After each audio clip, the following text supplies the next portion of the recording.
This meeting is being recorded. Station. And today, and also in the MP Council of Technology, today I would like to invite Dr. Rajesh Saxena sir to grace the session. Thank you Richa. क्या आपने दे दिया है? अभी कितने student हैं जो हमारे PGDM के हैं? Right now 60 participant is there sir.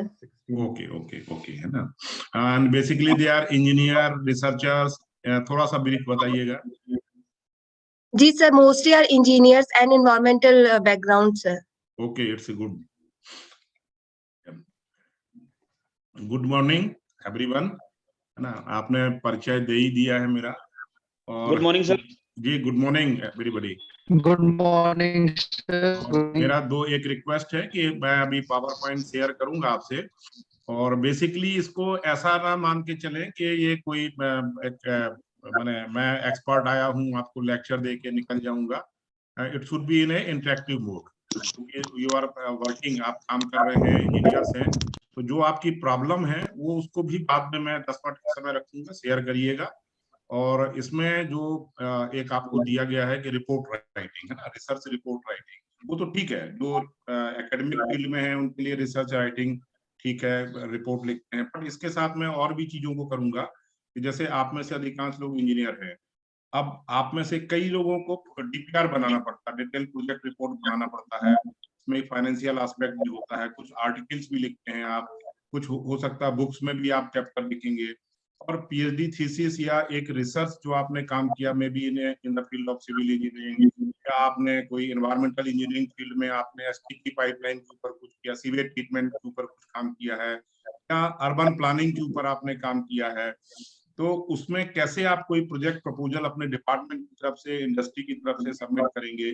Even अभी एक नया सेक्टर आ गया है कारपोरेट सोशल रिस्पॉन्सिबिलिटी, उसमें भी आप पैसे लेने के लिए, वो तो it's comes under company act, जो आप इसमें पीजीडीएम कोर्स में पढ़ेंगे भी। तो ऐसे बहुत सारे सेक्टर हैं जिसमें कि आपको रिसर्च रिपोर्ट सबमिट करना पड़ती है, आपको प्रोजेक्ट रिपोर्ट बनाना पड़ता है, और आज के संदर्भ में खासतौर से जो इंडस्ट्रीज में आप काम कर रहे हैं या किसी गवर्नमेंट ऑर्गेनाइजेशन में काम कर रहे हैं, तो आपको प्रोजेक्ट रिपोर्ट बनाना पड़ता है, सबमिट करना पड़ता है, और फाइनेंशियल ग्रांट के बाद आपको उसमें काम करना पड़ता है। बीच में आप कुछ केस स्टडीज भी देखते हैं जो आपके सिलेबस में भी है, कुछ आर्टिकल्स भी देते हैं जिनको लिखने का शौक होता है, साइंटिफिक राइटिंग करते हैं। तो इन सब में मिला जुला के आपका जो एक टॉपिक है रिसर्च मेथोडोलॉजी, है ना, उसमें बहुत सारी चीज कवर होती हैं, कैसे लिखना चाहिए, क्या ध्यान रखना चाहिए, किनको हमको उसमें स्पेस देना चाहिए, क्या एक्नॉलेजमेंट होता है, इन सब के बारे में हम लोग चर्चा करेंगे। मैं पहले पावर पॉइंट शेयर करता हूँ और आप मुझे बताइएगा पावर पॉइंट दिख रहा है कि नहीं दिख रहा है, और वॉइस मेरी आ रही है कि नहीं। इसके बाद हम आगे बढ़ेंगे।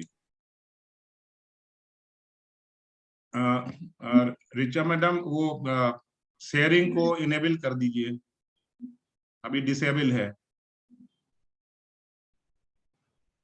हेलो। हाँ जी सर, जी sir, we are looking forward. मैं शेयर कर रहा हूँ तो वो बोल रहा है host disabled participant screen sharing. जी सर।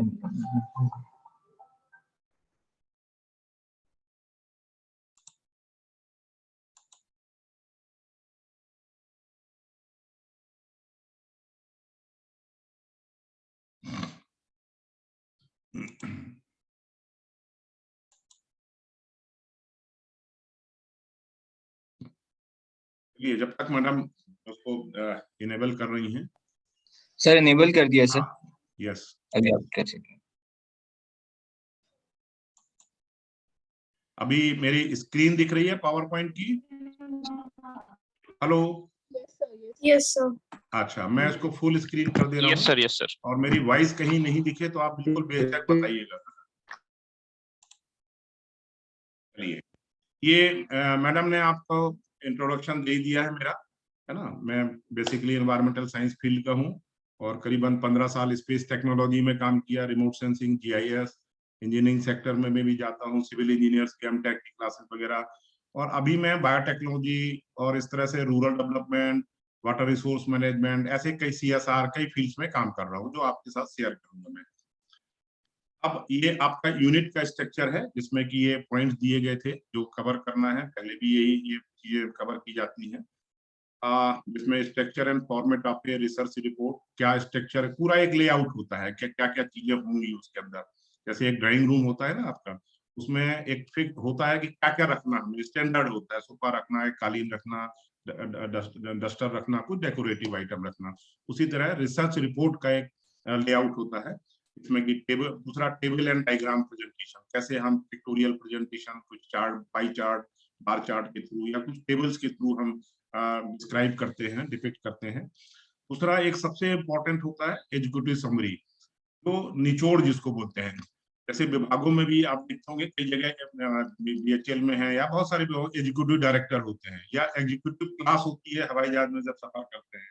उसी तरह एक एग्जीक्यूटिव समरी होती है कि सामने वाला जो हायर पोजीशन में बैठा हुआ है वो नक्सल में एक बार पढ़ के आपका कैसे क्या काम किया, क्या टारगेट था, ऑब्जेक्टिव क्या था, क्या रिजल्ट्स आपके आए और लास्ट में आपने क्या कंक्लूड किया, इन्हें शॉर्ट एक संक्षिप्त में उसको पूरी जानकारी दिए, that comes under executive summary.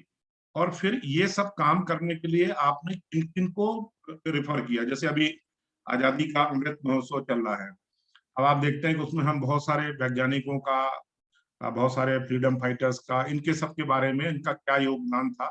और अगर साइंटिफिक इंस्टीट्यूट में बात करें तो साइंटिस्ट का पहले क्या रोल था और अब क्या है और आगे भविष्य क्या होगा साइंटिफिक चीजों का, उसके बारे में बात करते हैं। इसी तरह रिसर्च में हमारी जो कंसर्न चीजें होती हैं, जिस टॉपिक को लेके हम रिसर्च कर रहे हैं उससे रिलेटेड कितने लोगों ने काम किया है, ये उन चीजों को करते हैं कि भाई 1857 में ये हुआ था, फिर इसके बाद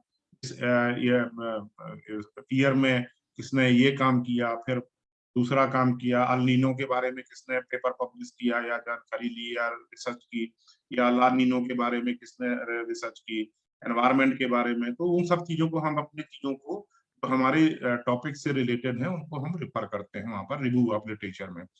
फिर किनकी चीजों से हमने उनके रिजल्ट्स को देखा और उन चीजों को कंपेयर किया रिजल्ट एंड डिस्कशन में हमने, तो वो हमारे रेफरेंसेस में आती हैं।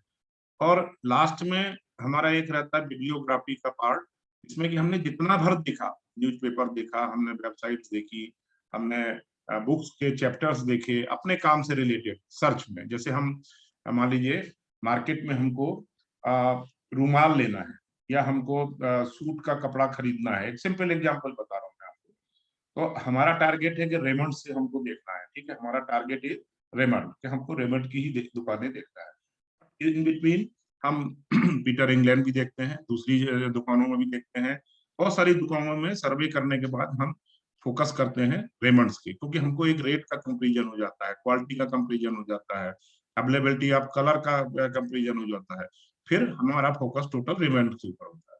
तो बिब्लियोग्राफी में वो सब चीजें आती हैं जिनके जो हमारी रिसर्च से कहीं ना कहीं रिलेटेड हैं और जिनसे हमने जानकारी को देख के अपना एक लॉजिकल अप्रोच डेवलप किया। एक और इम्पोर्टेंट चीज होती है केस स्टडी मेथड्स, वो स्पेशल केस होता है। जैसे अभी कोरोना के टाइम पे बहुत लोगों ने किया कि 60 to 70 इयर्स के जो पेशेंट थे उनका क्या केस स्टडी थी, एक स्पेसिफिक लेते हैं। एक जनरल हो गया कि ओमिक्रॉन का क्या इम्पैक्ट हुआ, किस एज ग्रुप में हुआ, ये बहुत बड़ी एक रिसर्च हुई। फिर एक हम पर्टिकुलर किसी पे फोकस करते हैं कि ट्राइबल एरिया में impact of Omicron in tribal area, या किसी गांव में किसी ने सक्सेस स्टोरी हो गई, वो भी इंक्लूड करते हैं कि उन कोरोना हुआ ही नहीं वहां पर, क्या सक्सेस स्टोरी थी, या किसी किसान ने, फार्मर ने 1 एकड़ में 15 कुंटल बीट ग्रो कर लिया, या फ्लोरिकल्चर में किसी ने बहुत अच्छा एक्सीलेंट काम किया। और अभी आप देख रहे हैं कि हम सक्सेस स्टोरी नॉर्मली रिफर करते लोगों को इंकरेज करने की, कि पहले आप देख रहा है कि हम महात्मा गांधी जी की बात करते थे, सुभाष चंद्र बोस जी की बात करते थे, क्या सक्सेस स्टोरी थी, उन्होंने कैसे फ्रीडम के लिए फाइट किया। तो ये सब इसी तरह आज के जमाने में किन परिस्थितियों को लेके उसने काम किया, पहले क्या करता था, हो सकता है कि वो कॉमर्स फील्ड का था, उसने कोई इंजीनियरिंग मैन्युफैक्चरिंग कंपनी डाल दी, या कोई आईटी सेक्टर का था, अभी कोरोना में कई लोगों ने डेयरी फार्मिंग शुरू कर दी, एग्रीकल्चर शुरू कर दिया। तो किन परिस्थितियों में किस बैकग्राउंड के साथ उसने काम किया और क्या अचीवमेंट किया, that comes under case study. किसी पर्टिकुलर जगह के लिए। वो रिसर्च एक नॉर्मल रिसर्च से अलग हटके होती है। इन बिंदुओं पे हम आपसे बात करेंगे। तो सबसे पहले चीज आती है how to write a research paper, या हम पीएचडी करते हैं, डॉक्टरेट करते हैं, या अभी आप 6 मंथ का एक डिजर्टेशन, एक कोई टॉपिक दिया जाएगा पीजीडीएम में, उसमें आप कुछ काम करेंगे। इंडस्ट्रीज में जो लोग काम कर रहे हैं, मे बी सिविल इंजीनियर हैं तो सीवेज ट्रीटमेंट के ऊपर काम कर सकते हैं, वाटर क्वालिटी एनालिसिस के ऊपर काम कर सकते हैं, या इंडस्ट्रियल वेस्ट के ऊपर काम कर सकते हैं, या ई वेस्ट के ऊपर काम कर सकते हैं, ऑर्गेनिक वेस्ट के ऊपर काम कर सकते हैं। इस तरह के बहुत सारे सेक्टर्स हैं जहां पर, जैसे म्युनिसिपल कॉर्पोरेशन में कोई इंजीनियर है तो वो कुछ जो डंपिंग साइट्स हैं उनको, जैसे भोपाल का भी किया उन्होंने, फ्लैट ग्राउंड बनाया। तो इस तरह के कोई भी एस्पेक्ट लेके, या पाइपलाइन अलाइनमेंट के ऊपर काम कर सकते हैं, ऐसा कोई एक टॉपिक लेके और आप अपने फील्ड में काम करेंगे, एक रिसर्च रिपोर्ट सबमिट करेंगे। अब जरूरत होती है कि हर आदमी अपने हिसाब से नहीं लिख सकता, उसका एक फॉर्मेट होता है जिसके की अकॉर्डिंगली आपको पॉइंट टू पॉइंट उसको कवर करते हुए और उसको कंप्लीट करना होगा लास्ट में। तो व्हाट इज दिस फॉर्मेट? आती हुई प्रोजेक्ट रिपोर्ट राइटिंग के बारे में बात। अब फॉर्मेट जो होता है रिपोर्ट राइटिंग, हर का एक स्टैंडर्ड होता है। बुक लिखने का एक स्टैंडर्ड होता है, बुक का कवर पेज होता है, कंटेंट्स होते हैं, ऑथर का नाम होता है, बहुत सारी चीजें, पब्लिशर का नाम होता है बुक में फ्रंट पेज में। इसके बाद फिर इंट्रोडक्शन या प्रीफेस होता है कोई, जो जिसमें कि लोग वो थैंक्स वगैरह करता है। डिजर्टेशन में भी आपके साथ जो जहाँ जहाँ से आप हेल्प लेंगे, आपके बॉस को आप उसमें प्लेस देंगे कि मैं थैंकफुल हूँ कि उन्होंने मुझे छुट्टी दी, या मुझे एनवायरनमेंट प्रोवाइड कराया, या मेरा गाइडेंस किया। तो ऐसे बहुत सारे लोग होंगे जो आपके बॉस होंगे, आपके कलीग होंगे, आपके घर में होंगे, आपकी वाइफ भी हो सकती है जिसने आपको पूरा समय दिया घर के कामों से कि आप अपना काम करो। तो ये आप उसमें उनको एक्नॉलेज कर सकते हैं, याद कर सकते हैं। के बाद फिर आपका चैप्टर्स होते हैं अलग अलग। बुक लिखने में अलग अलग चीजों पे आप लिख रहे हैं, मान लीजिए एनवायरनमेंट, तो कई बार लोगों से ऑथर से लेके कंपाइल करते हैं बुक फॉर्म में। कभी कॉन्फ्रेंसेज होती है, उसमें बहुत सारे पेपर पढ़े जाते हैं, जिनको अच्छे पेपरों को एक बुक फॉर्म में और कुछ अच्छे पब्लिशर्स के माध्यम से पब्लिश कराया जाता है।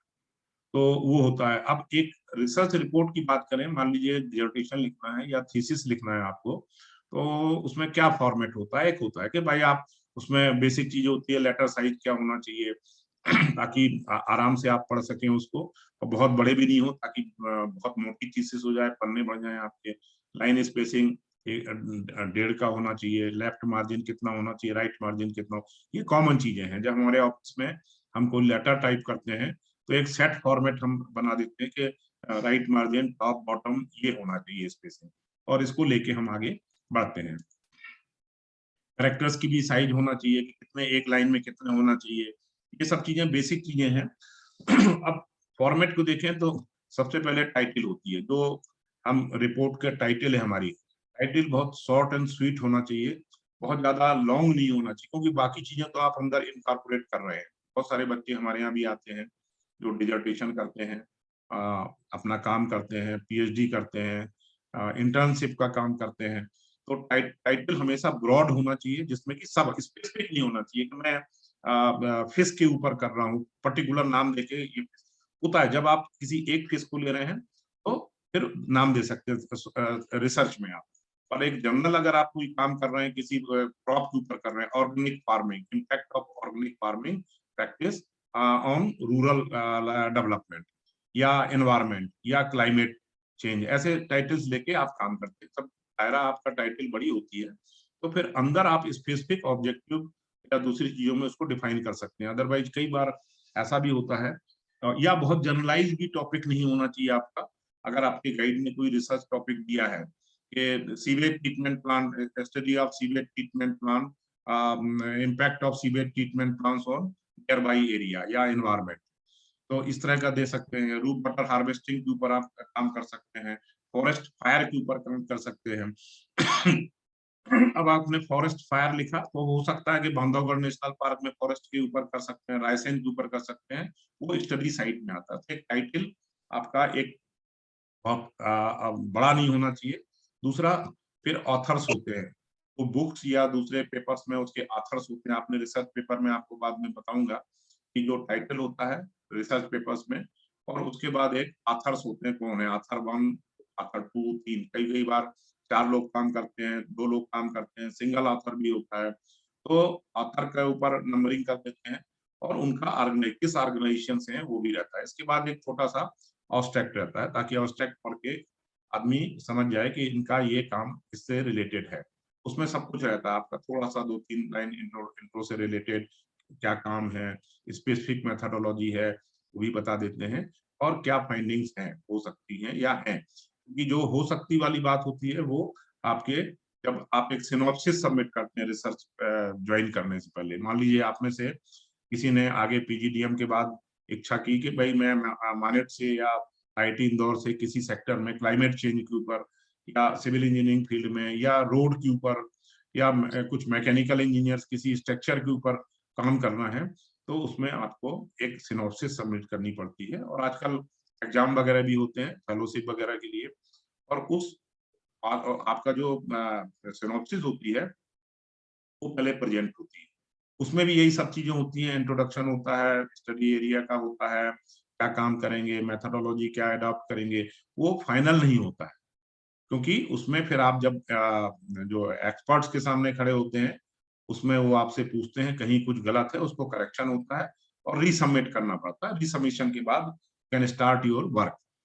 एंड ऑब्स्ट्रैक्ट के बाद जो एक नॉर्मल पेपर की बात होती है, रिसर्च पेपर की बात होती है, उसमें टेबल और कंटेंट्स होते हैं। टेबल्स में बहुत सारी चीजें जो आप एनालिसिस के बाद आपने इमर्ज की हैं, चीजें आई हैं, वो सब टेबल में इनकॉर्पोरेट रहती हैं।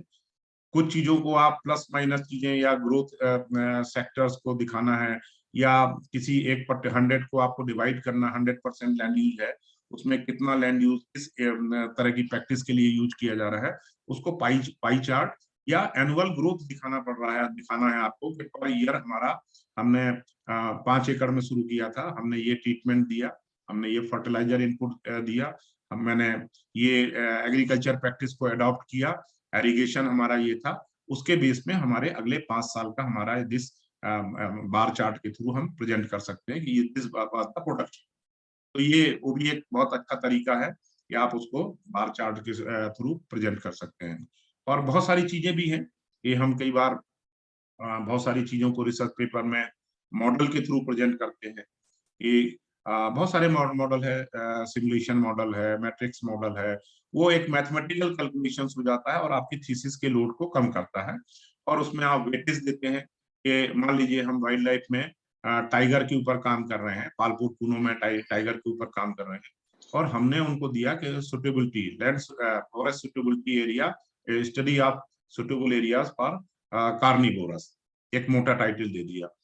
तो हम उसमें फिर देखेंगे कि हम मॉडल के थ्रू प्रेजेंट करना है तो हम किस चीज को वेटेज दे रहे हैं, कौन कौन से कंटेंट्स हमारे बीच में होंगे, वाटर होल्स होंगे हमारे पास, श्रब एरिया होगा, हमारा केप शेल्टर के लिए केप्स वगैरह का होगा। तो ऐसे कुछ 4-5 चीजों को लेके हम उनको वेटेज देते हैं और मॉडल के थ्रू हम प्रेजेंट करते हैं। This is the model.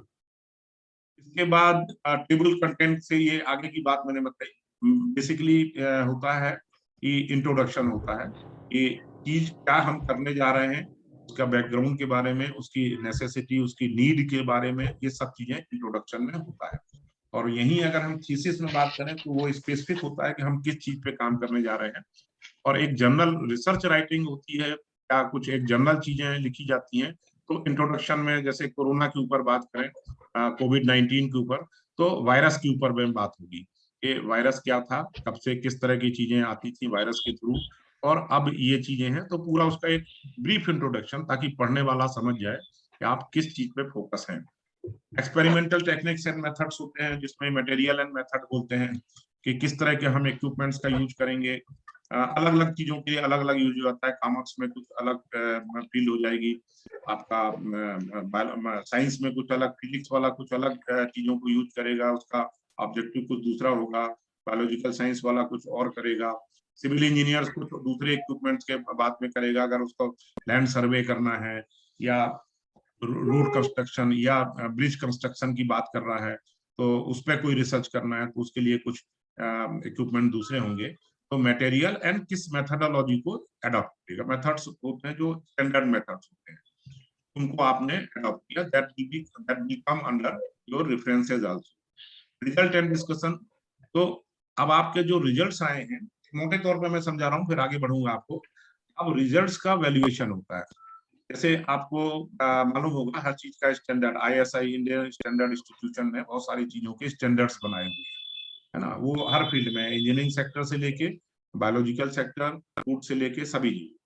जैसे अगर हम फूड एडल्ट्रेशन की बात करें तो prevention of food adulteration act है जिनको 1954, उनमें हर चीज के खाने की कोई भी चीज हो, चाहे मिल्क हो, चाहे ऑयल हो, चाहे ग्रेन्स हो, पल्सेज हो, आपको जो नेचुरल कलर्स हैं या कोल कार डाइज हैं, सभी का एक स्टैंडर्ड दिया है कि इससे ज्यादा परमिसेबल लिमिट नहीं होना चाहिए।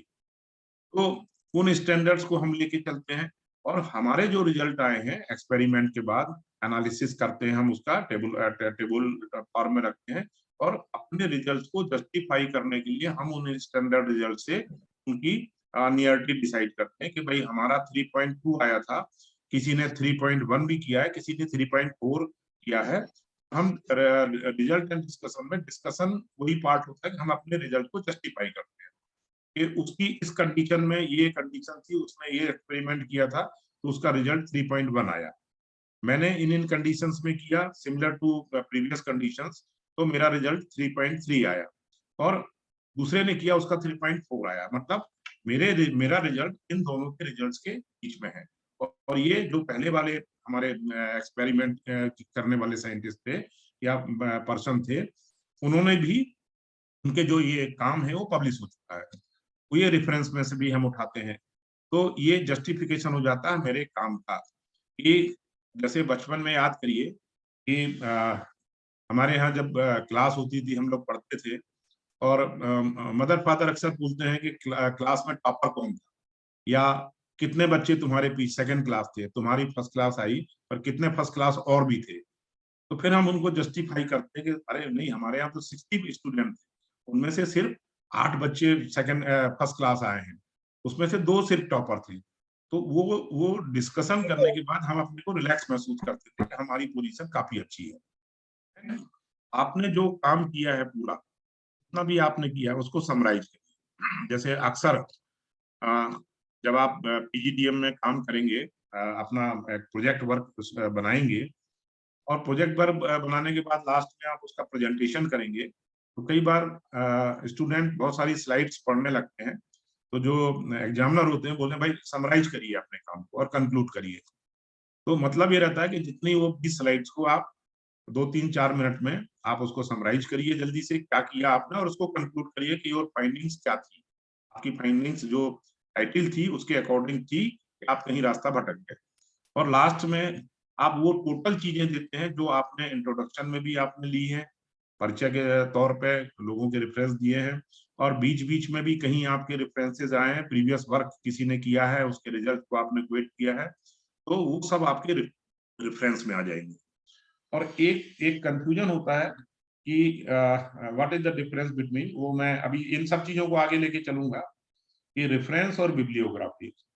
बिब्लियोग्राफी रेफरेंस में अंतर ये होता है कि रेफरेंस आप उसमें अपनी थीसिस में, रिसर्च रिपोर्ट में जो होता है उसमें आप लिखते हैं, उनका ऑथर का नाम लिखते हैं, रिसर्चर का नाम लिखते हैं, ईयर वगैरह लिखते हैं। और बिब्लियोग्राफी में आपने जितना भी जो पढ़ा है, भले वो भास्कर से आपने पढ़ा हो, किसी बुक से पढ़ा हो, किसी वेबसाइट में देखा हो, किसी पेटेंट के बारे में आपने देखा हो, जो भी उससे संबंधित आपने जानकारी कहीं ना कहीं पढ़ के अपनी रिसर्च को फोकस करने के लिए आपने माइंड मेकअप किया है, वो सब दैट कम्स अंडर बिब्लियोग्राफी। और बहुत सारी चीजें होती हैं आजकल, बुक लिखते हैं तो उसमें ऑथर का पूरा परिचय भी लिखा जाता है। थीसिस में ये काम नहीं होता है, थीसिस में एक्नॉलेजमेंट आप शुरू में दे देते हैं, तो थोड़ा थोड़ा सा पैटर्न बदलता रहता है। और एक अच्छी चीज है कि अब क्योंकि कंप्यूटर एरा है, हर चीज है। जब हम लोगों ने 89 में रिसर्च किया था, PhD किया था, MPhil 83 किया था, उस समय ये सुविधाएं नहीं होती थी। आपको एक एक पिक्चर को जेरोक्स की भी सुविधा नहीं होती थी, जेरोक्स के लिए भी बड़ा लंबा टाइम लगता था, तो बड़ी बड़ी मशीन होती थी। और PhD के लिए तो है जो टाइपराइटर करेक्टेड में आप देखते हैं, वो टाइपराइटर होता था, जिसमें कि बटर पेपर के ऊपर 5 कॉपियां एक साथ प्रिंट होती थी, पहली दूसरी तीसरी विजुअल होती थी, और जो 2 लास्ट की कॉपी होती थी वो चूंकि कंडीशन थी कि 5 सबमिट करना है, वो करना पड़ती थी, 2 पढ़ नहीं सकते थे। तो उस समय का ये था, अगर करेक्शन होना है तो पूरा पेज हटाया जाता था उसमें से।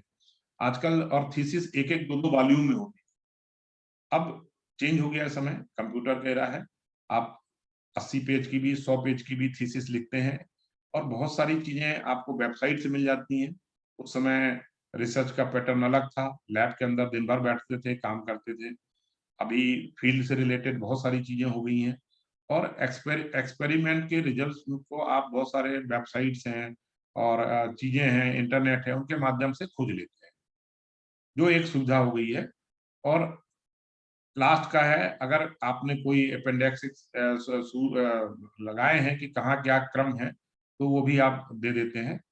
नॉर्मली थीसिस वगैरह में पहले होता है कि किस पेज में क्या क्या चीजें हैं या कहाँ क्या चीज अटैच की है ना, तो वो सब चीजें इसमें इनकॉर्पोरेट करते हैं। ये this is the format of A report, एक जर्नल रिपोर्ट जो होती है, साइंटिफिक रिपोर्ट। अब इस चीज को कितना लिखना है, ऐसा नहीं कि आपने इंट्रोडक्शन 10 पेज लिख दिया और बाकी चीजें आपकी छूट गई। उसका एक पैटर्न डिसाइड है, और ये डिपेंड करता है कि आपकी रिसर्च जो प्रॉब्लम है वो कितनी इंपॉर्टेंट है, इस चीज को कितना वेटेज देना है।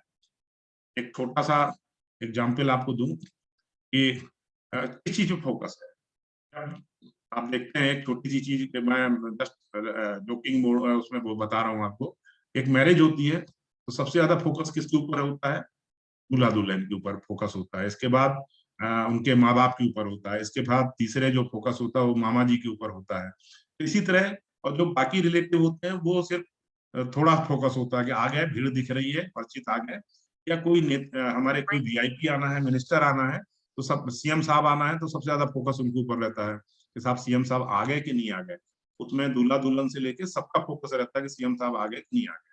तो ये डिपेंड करता है कि ये चीज कितनी इंपॉर्टेंट है, और हमारी जो रिसर्च का जो टॉपिक है कितना किस चीज को फोकस करना है। ये आप देख रहे हैं, टाइटल होता है, टेबल होता है, list of table, figure, symbol, abstract, introduction, report, conclusion, result discussion होता है, रिकमेंडेशंस होती है, वो भी दी जाती है।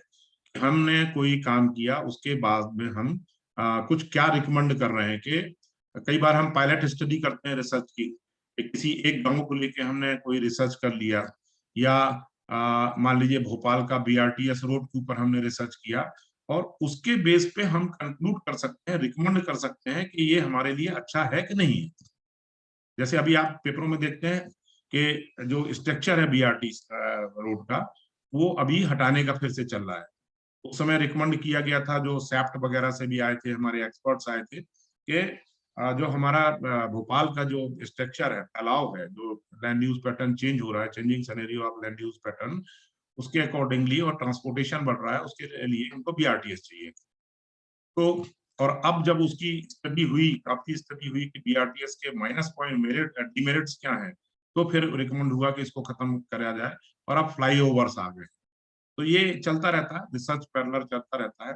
कई बार हम ट्रैफिक लोड के अकॉर्डिंगली हम इलेक्ट्रिसिटी जनरेशन की बात करते हैं, हमारे जो मैकेनिकल इंजीनियर्स होते हैं, जो फ्रैक्शनल फोर्स है या लोड पड़ता है, उसको हम इलेक्ट्रिसिटी में जनरेट करने की भी बात करते हैं, और कई जगह हो भी रहा है। तो फिर रेफरेंसेस की बात आती है किसी में, तो अलग अलग जगहों पे दूसरा फॉर्मेट आप देख रहे होंगे, 30% किसी में इंट्रोडक्शन हो जाता है, 30% बॉडी रिपोर्ट हो जाती है, और इसी तरह दूसरी चीजें 10%, इस तरह का एक स्ट्रक्चर बन जाता है कि किस चीज को कितना वेटेज देना है। इंट्रोडक्शन वही चीजें जो मैंने आपसे बात की, कंक्लूजन है, रिकमेंडेशन तक जाती है, एनालिसिस होता है, बीच बीच में हम चीजें, कई बार हम जो स्पेसिफिक इंस्ट्रूमेंट का यूज करते हैं, से जैसे बायोटेक्नोलॉजी में we have very good DNA sequencer, lab में हमारे है। अब वो चूंकि बहुत महंगा आइटम होता है, सभी लोगों को नहीं मालूम होता है, या आरटीपीसीआर के बारे में हम बात करें, या किसी स्पेसिफिक इक्विपमेंट के बाद में बात करें, तो उसमें एक छोटा सा जो हम यूज करते हैं इक्विपमेंट्स, उनके बारे में भी थोड़ा सा जानकारी दे दी जाती है, कौन सा मेक है, क्या मॉडल है, ये चीजें, ताकि आगे जो हमारे थीसिस को या हमारे रिसर्च पेपर को रेफर करें, वो उनको मालूम हो कि इन्होंने डीएनए सीक्वेंसर के इस मॉडल पे, इस मेक पर काम किया था, तो ये रिजल्ट आए थे। क्योंकि module to module experiment, chemicals और टाइम ये चेंज होता रहता है, और वो हमारे रिजल्ट पे भी इफेक्ट डालता है। कि अब जैसे आप देख रहे हैं कि हमने मारुति 800 गाड़ी चलाई, सिंपल मारुति 800 में हमको बिना एसी की गाड़ी में हमको खिड़की भी खोलना पड़ता है, मैनुअल हमारे गियर होते हैं, और हमारी बहुत सारी चीजें, हमको पूरा चौकस रहना पड़ता है रोड में। अब जो मॉडर्न गाड़ियां आ रही हैं, जितना भी सनरूफ भी आ रही है, उसमें आपका सेंसर्स भी आ रहे हैं, रेन आने से पहले वाइपर चलने लगेंगे, हमारे हमारे साइड से कोई पास से निकलेगा तो पीप पीप की आवाज आने लगेगी, हमारा माइलेज भी बताया जा रहा है। तो ऐसे बहुत सारी चीजें आ रही हैं सेंसर बेस्ड, जो कि हमारे काम को हल्का कर देती हैं। और इसी तरह ऑटोमेटिक गियर वाली भी गाड़ियां आ रही हैं, जिनमें हमारे हाथ में गियर नहीं होगा, हम स्पीड के हिसाब से वो अपने आप गियर शिफ्ट हो जाएगा। तो अब इट नीड्स मनी, बट में रिसर्च में भी क्या होता है, किन परिस्थितियों में काम कर रहे हैं, कैसी लैब से काम करके आपने काम किया है। आप CSIR की लैब में रिसर्च करके रिसर्च पेपर लिख रहे हैं, कि एक गांव में रह के एक हमारा सिविल इंजीनियर गांव की स्थितियों में विलेज के ऊपर रिसर्च कर रहा है, धूप में काम कर रहा है। तो ये डिपेंड करता है।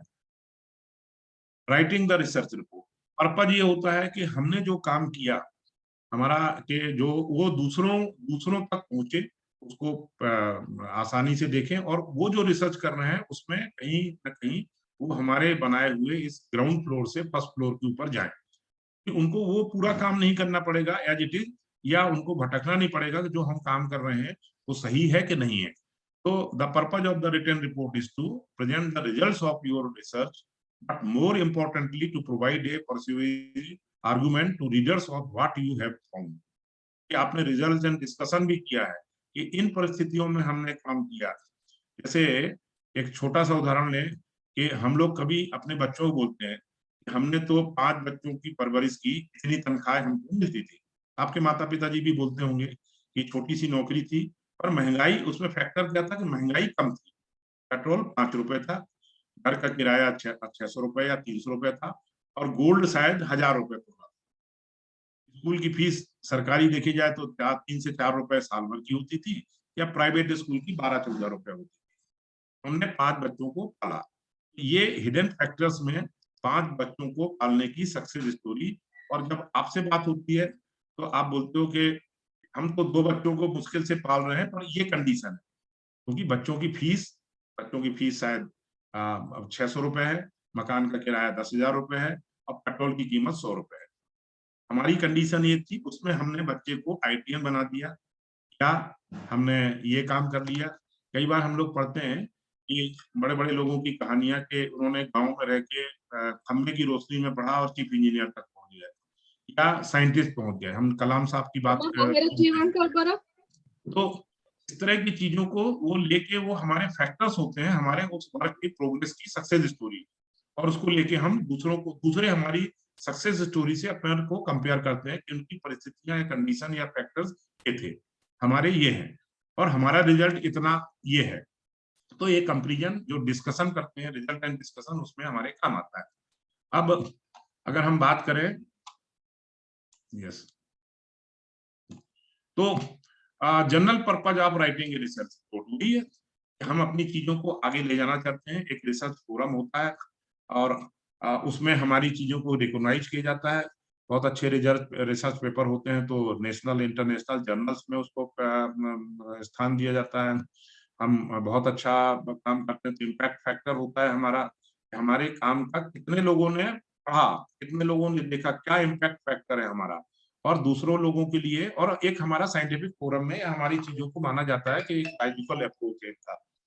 So a key thing to keep in mind right through your report writing process is that a report is written to be read by someone else. हम अपने पढ़ने के लिए नहीं होता है कि हमने पढ़ा और रख दिया, दूसरों के लिए होता है, पब्लिश होता है, जो कि वर्ल्ड वाइड जाता है, लोग आपकी चीजों को देखते हैं। हम क्यों फॉरेन अभी तक साइंटिस्टों को हर रिसर्च पेपर में या रिपोर्ट में हम फॉरेन जो रिसर्चर्स हैं या राइटर्स हैं उनको रेफरेंस में डालते हैं, उनके काम को देखते हैं। Is the central goal of report writing.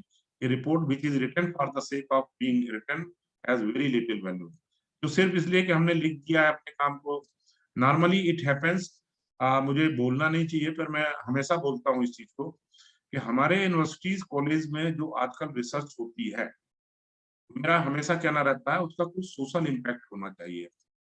हम एक टॉपिक डिसाइड करते हैं, एक रिसर्च पेपर, क्योंकि बहुत सारी जगह कॉलेज में प्रोफेसर बनने के लिए हमको पीएचडी जरूरी होता है, यूजीसी के नॉर्म्स है, या हमको आजकल अच्छे जॉब के लिए बीई के बाद एमई करना पड़ता है, एमई के बाद डॉक्टरेट करते हैं, तो हम एमएनआईटीज में, आईआईटीज में या किसी अच्छी लैब में हमको साइंटिस्ट बन जाते हैं, या इंजीनियरिंग फील्ड में हम आगे बढ़ जाते हैं। मेरा कहना है कोई भी रिसर्च आप करिए उसमें सोसाइटल इम्पैक्ट होना चाहिए, कि आप सोसाइटी के लिए क्या कर रहे हैं, ये भी बहुत जरूरी होता है।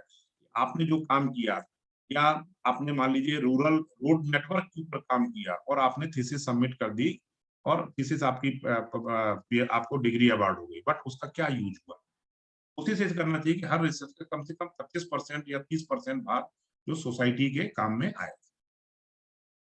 Research report, next broader possibility is that your report is readable by your peers or your juniors। जो आपको रिव्यू करेंगे वो भी आप, जब आपके काम की 4 लोग देखेंगे, बड़े आपसे जो सीनियर है रिव्यू करेंगे, तो फिर उसका इम्पैक्ट फैक्टर या उसकी पब्लिसिटी होगी ना। पीर रिव्यूड बोला जाता है कि लोगों ने इसको पढ़ा और आपने कमेंट दिए, तो कई बार आपने पेपर में नीचे देखा होगा पीर रिव्यूड।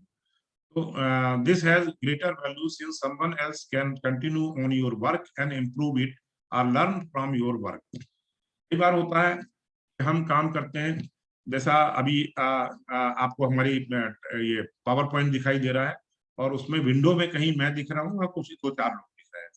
तो कई बार हम एक पायलट स्टडी करते हैं, जैसे मान लीजिए हमको भिंड एरिया में कैनाल्स के ऊपर एक हमने पायलट स्टडी कर दी। अब उसके कुछ रिजल्ट्स आए कि कैनाल के वाटर लॉगिंग से वहां पर लीचिंग होती है, और लीचिंग होने के बाद अपर सरफेस में क्रस्ट जम जाती है। आपने कई बार कैनाल्स के किनारे किनारे देखा होगा व्हाइट कलर का जो परपटी सी जमी होती है, सॉइल जो है व्हाइट हो जाती है, जैसे due to leaching process.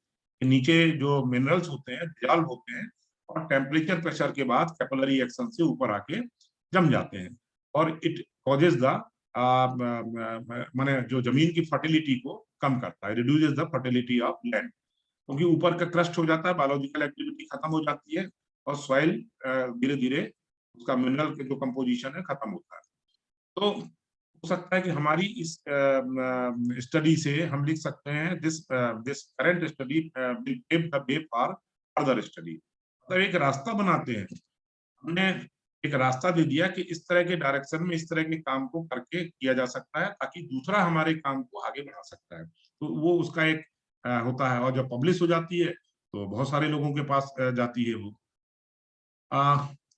Normal चीजें हैं, इंट्रोडक्शन लिखते हैं, presentation of the problem and the different theoretical and methodological approaches, बहुत सारी चीजें होती है। इंट्रोडक्शन इंट्रोड्यूस करना है, जैसे हम दिल्ली में मिल जाते हैं 2 लोग, तो बातचीत से फिर हम एक दूसरे से इंट्रोडक्शन करते हैं कि आप कहाँ से हैं, क्या है।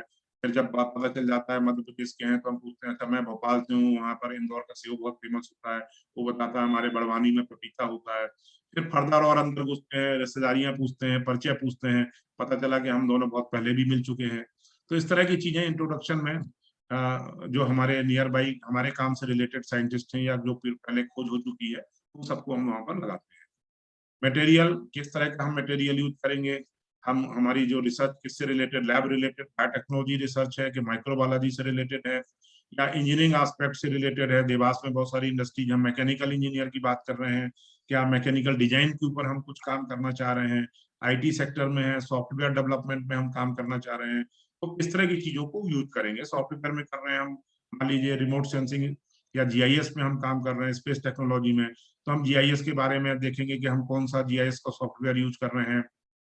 या हम इमेज प्रोसेसिंग के बारे में अगर बात कर रहे हैं, तो इमेज प्रोसेसिंग का कौन सा सॉफ्टवेयर है, कौन सी मेथड हम अप्लाई कर रहे हैं।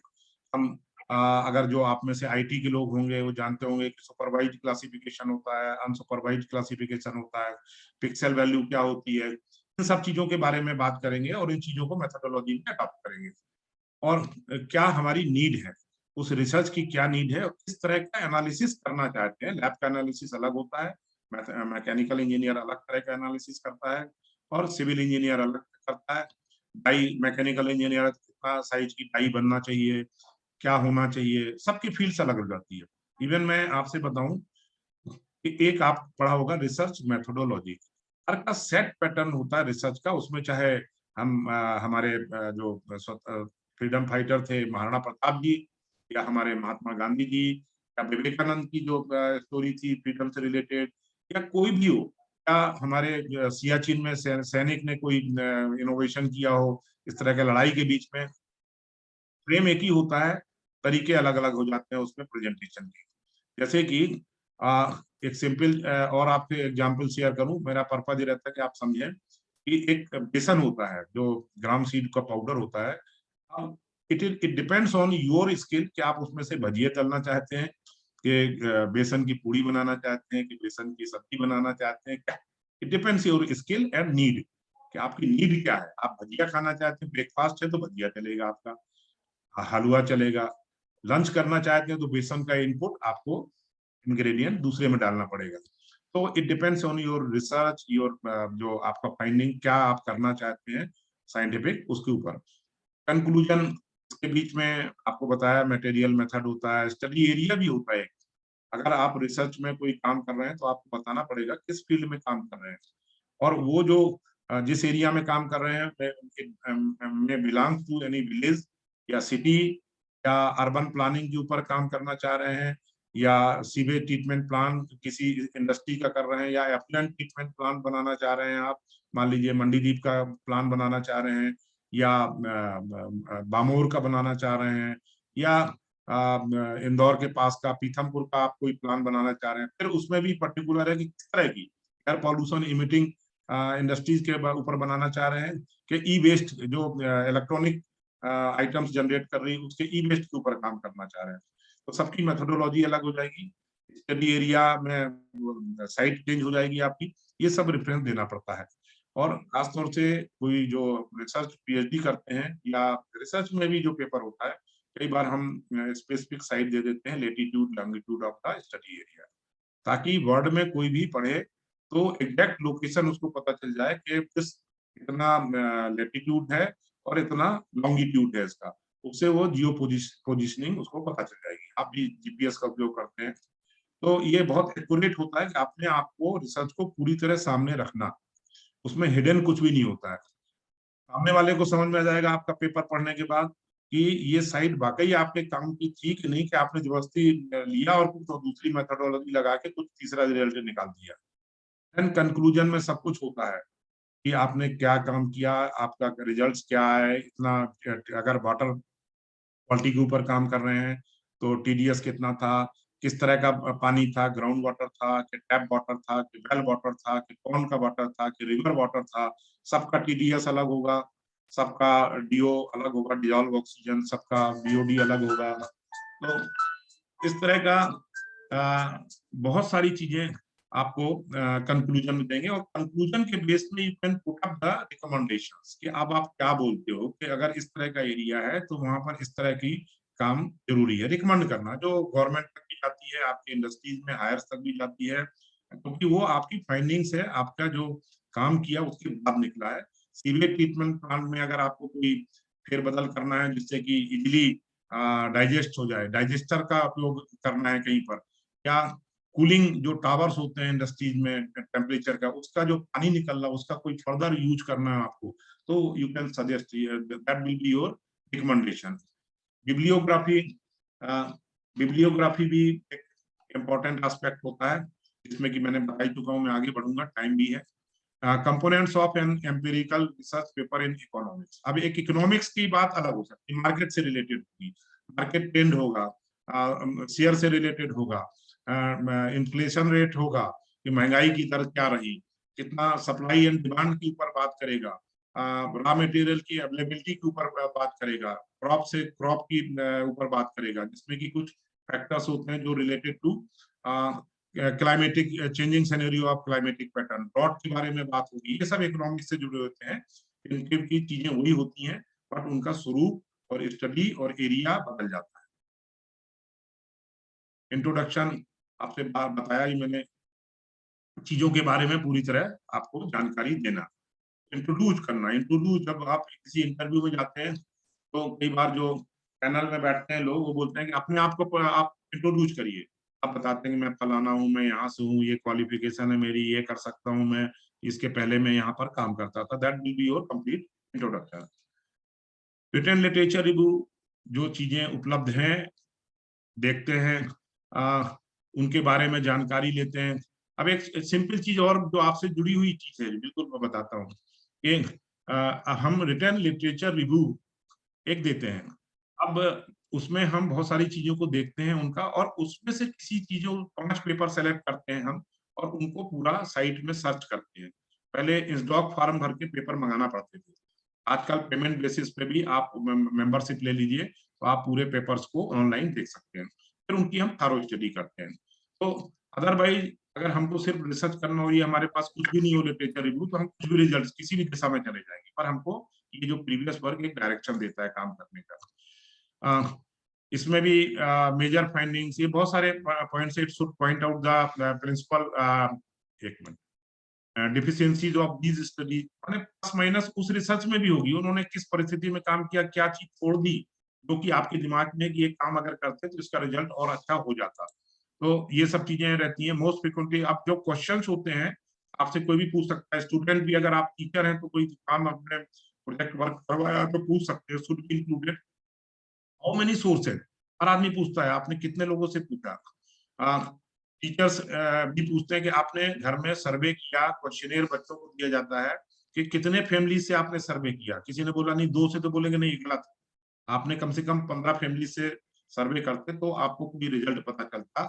कि जैसे स्लीपिंग बिहेवियर के ऊपर एक छोटा सा 8वीं के बच्चों को दिया कि लोग रात के किस तरह सोते हैं, कुछ खर्राटे मारते हैं, कुछ सोने से पहले नहाते हैं, कुछ पिक्चर देखते हैं, कुछ मोबाइल चलाते हैं। तो this is related to study of sleeping behaviour in different age, एक छोटा सा प्रोजेक्ट हो सकता है। Answer, how many major studies have been completed on the topic, ये सब चीजें कि आज के पहले कितने लोगों ने स्टडी की। तो ये डिपेंड होता है, जितना अधिक से अधिक आप लिटरेचर रिव्यू करेंगे, जितने अधिक से अधिक लोगों से क्वेश्चनेयर में सर्वे करेंगे, उतने आपकी रिजल्ट की एक्यूरेसी। थ्योरेटिकल एनालिसिस, कई बार बहुत सारे राइटर बहुत सारी चीजें लिखते हैं, वो प्रैक्टिकली प्रूव नहीं होती है, पर उससे हमें एक माइंड मैप अप होता है कि 10 लोगों ने इस चीजों के बारे में लिखा, ड्रॉट के बारे में 10 आर्टिकल हमने देखे, और सबने बताया कि ड्रॉट में 2 तरह के ड्रॉट होते हैं, हाइड्रोलॉजिकल ड्रॉट होता है, और एक हाइड्रोलॉजिकल ड्रॉट मतलब ज्यादा पानी बरस जाए भी तो सूखा पड़ता है, और इरेटिक रेनफॉल से भी ड्रॉट होता है।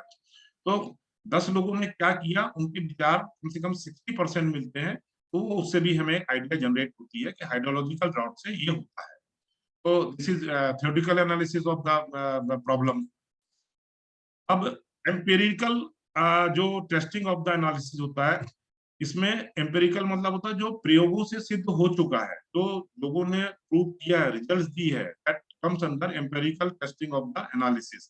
तो जो हमने एनालिसिस किया है वो दूसरों के एनालिसिस से, रिजल्ट से टैली करता है कि नहीं, that is known as empirical analysis. अब डेटा एनालिसिस में पर्पज ऑफ द एवोल्यूशन, आप जितना अंदर रिसर्च के घुसेंगे उसके, जैसे अपन होता है ना मेन ऑब्जेक्टिव, सब ऑब्जेक्टिव, और ऑब्जेक्टिव सब ऑब्जेक्टिव के भी सब ऑब्जेक्टिव होते हैं। तो ये डिपेंड्स ऑन कि आपकी प्रॉब्लम कितनी बड़ी है, कितना काम करना चाहते हैं। थीसिस भी आप वॉल्यूम निकाल सकते हैं, वॉल्यूम 1, वॉल्यूम 2। तो questions, what you have hope to learn from the question. कई बार हमने रिसर्च वर्क में जो रिपोर्ट होती है उसमें क्वेश्चनेयर भी ऐड करते हैं।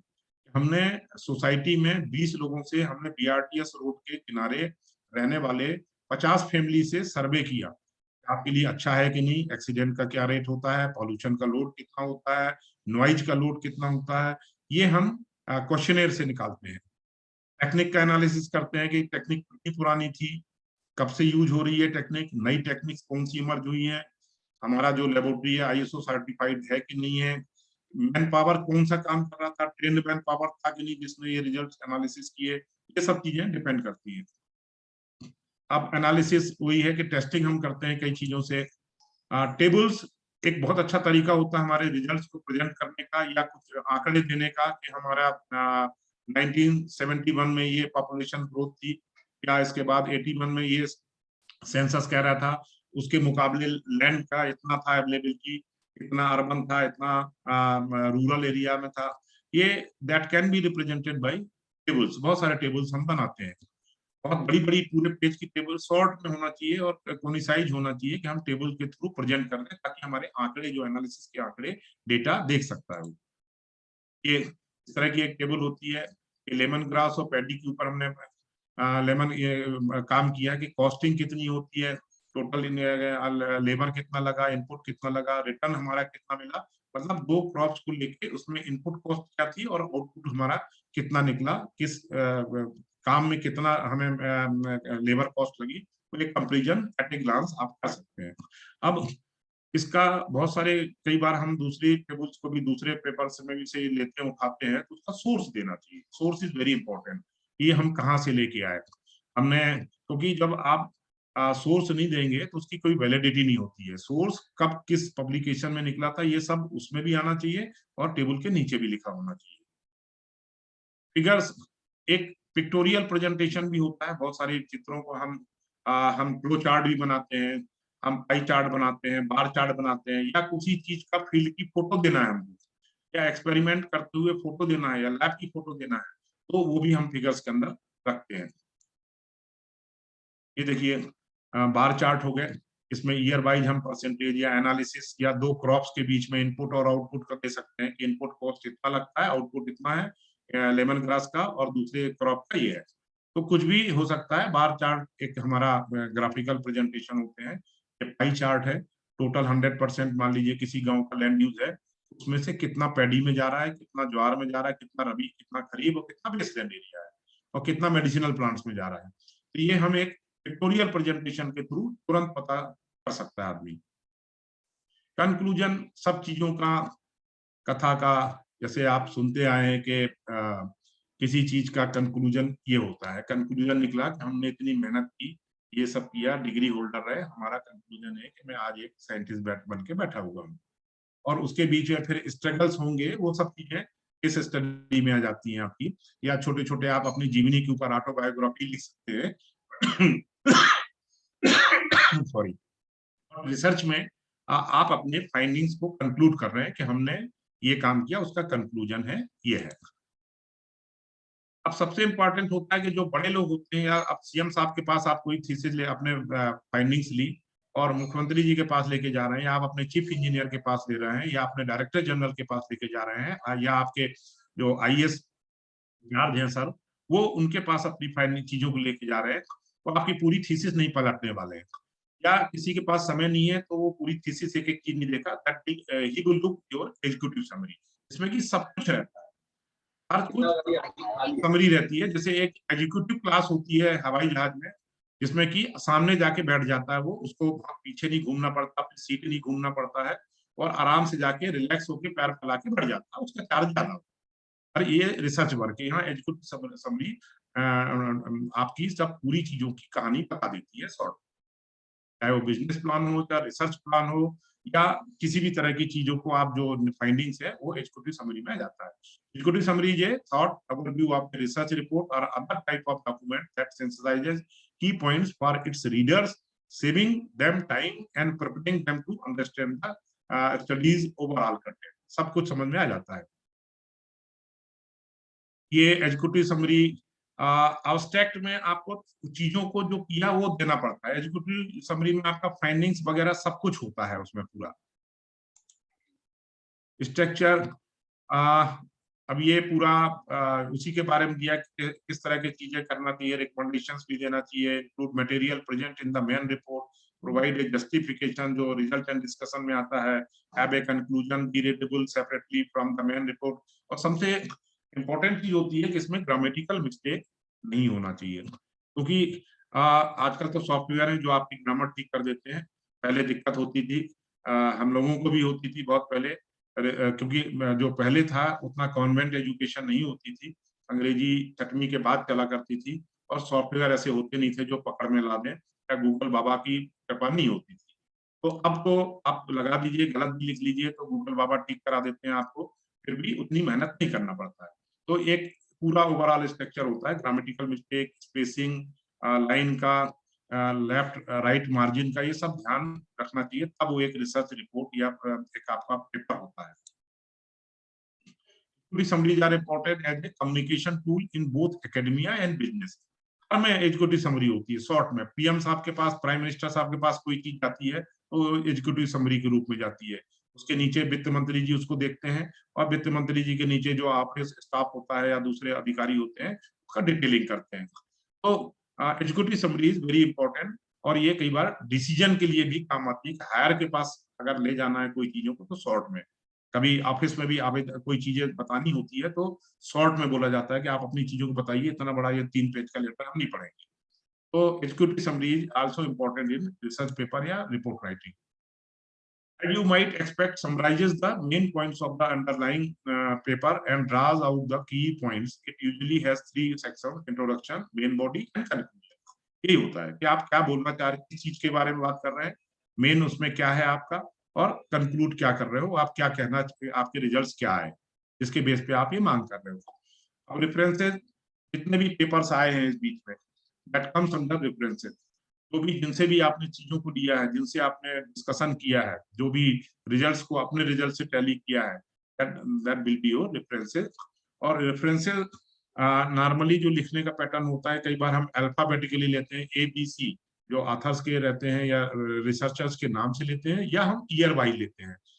अगर हम ABCD अल्फाबेटिकली लेते हैं तो फिर उसमें ईयर मायने नहीं रखता है, 2012 भी पहले आ सकता है और 2008 बाद में आ सकता है, क्योंकि 2012 में जो ऑथर है उसका नाम A से शुरू होता है। और दूसरी तरफ कई बार पहले जो रखा जाता था वो ईयर वाइज, 1962 में ये रिसर्च हुई थी, उसमें वो S हो या A अल्फाबेट हो, वो मायने नहीं रखता था। तो रेफरेंसेज हो गया, इस तरह का एक रेफरेंस लिखा जाता है कि रामचंद्रन बीटी एंड श्वेता माला, इसके साथ और भी होता है, या Ramachandran BT at all. At all मतलब उसके साथ और भी कई लोग हैं, सबके नाम ना देके एट ऑल कर दिया। फिर ईयर, देन का जो बॉडी होती है, मेन टाइटल वो आपने दिया, renewable and sustainable energy, reviews, review paper कौन सा है, पेज नंबर कौन सा है, कितने से कितने तक है। कई बार टीपी लिख देते हैं, पेज पेज कौन सा है, या कोई किस उसमें छपा है आपका, किस जर्नल में, इंटरनेशनल जर्नल ऑफ एनर्जी या एस्ट्रोफिजिक्स, इस तरह कुछ भी हो सकता है। तो वो एक रेफरेंस आपको पूरा बताता है कि आथर उसने किस पे काम किया, कब किया, किस पेपर में मिलेगा, किस जर्नल में है, कब पब्लिश हुआ, और किस पेज में ये हम देख सकते हैं। तो वो एक कंप्लीट उसका सिनेरियो रहता है उस पेपर का, ये उसी के बारे में है। अब लिटरेचर की एक लंबी लिस्ट हो सकती है, list of all the used literature while a bibliography contains the used literature as well as other relevant material. Literature, आपके रेफरेंस लिटरेचर में उससे संबंधित जितने भी काम होते हैं, और उसमें जो पेपर होते हैं, फाइंडिंग्स होती है, that will come under references. Otherwise under bibliography it includes all the papers, newspapers, websites, patents, articles, ये सब रहता है जिनको आपने पढ़ा। जब कोई बच्चा रिसर्च करने आता है तो गाइड ये बोलता है कि आप अभी 15 दिन लाइब्रेरी में जाइए और ये काम है, इनके बारे में पढ़िए आप। तो वो बिब्लियोग्राफी करता है, वो रेफरेंस तो नोट करता है, बट उसमें जितनी भी किताबें बुक्स होती हैं, पेपर्स होते हैं जो लाइब्रेरी में तो भी अवेलेबल होता है, जो उससे रिलेटेड होता है उसकी स्टडी करता है और उसके बारे में माइंड मेकअप करता है। आर्टिकल्स, किसी पेपर में द हिंदू में निकल गया कोई आर्टिकल, साइंटिफिक मान लीजिए संडे के में निकला और आपसे रिलेटेड है, क्लाइमेट से रिलेटेड है, तो वो आपके काम का है। न्यूज़पेपर आर्टिकल्स में भी presented in the following manner. तो ये पेटेंट किसी तरह का है। अब इंटरनेट में भी कई बार हम कई साइट्स देखते हैं और हमने उठा तो लिया काम वहां से, पर हमने उसमें डाला नहीं, उसमें बिब्लियोग्राफी में। तो इंटरनेट की वो वेबसाइट भी डाली जाती है कि हमने इस वेबसाइट से लिया, काम दिया, या ये चीजें देखी हमने। जर्नल के रेफरेंसेज होते हैं, बुक्स होती हैं, बुक्स के चैप्टर्स होते हैं, पेटेंट्स होते हैं, किसी ने पेटेंट किया तो वो भी उसमें आपके बिब्लियोग्राफी में आएगा। रेफरेंस क्लियर हो गया।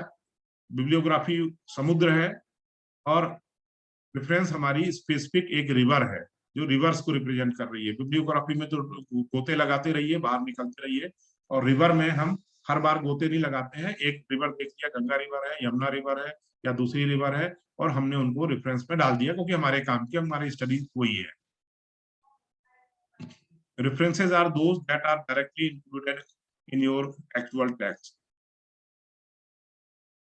ये उन्हीं के बारे में। while references are cited directly in the text, bibliography is not cited directly in the text. While references can be used to support your statement or argument. A bibliography does not have such role. Reference में से जब हम लेते हैं कि अंबर 1968 है ना, तो उन्होंने क्या कहा, और वो इसलिए देते हैं कि वो हमारे डिस्कशन में हमारे रिजल्ट को सपोर्ट करता है. A bibliography will contain all research materials including books, magazines, periodicals, websites and scientific papers which you have referred.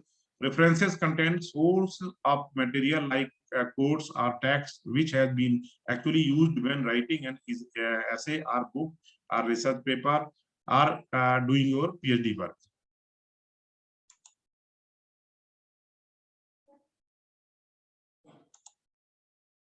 Summary.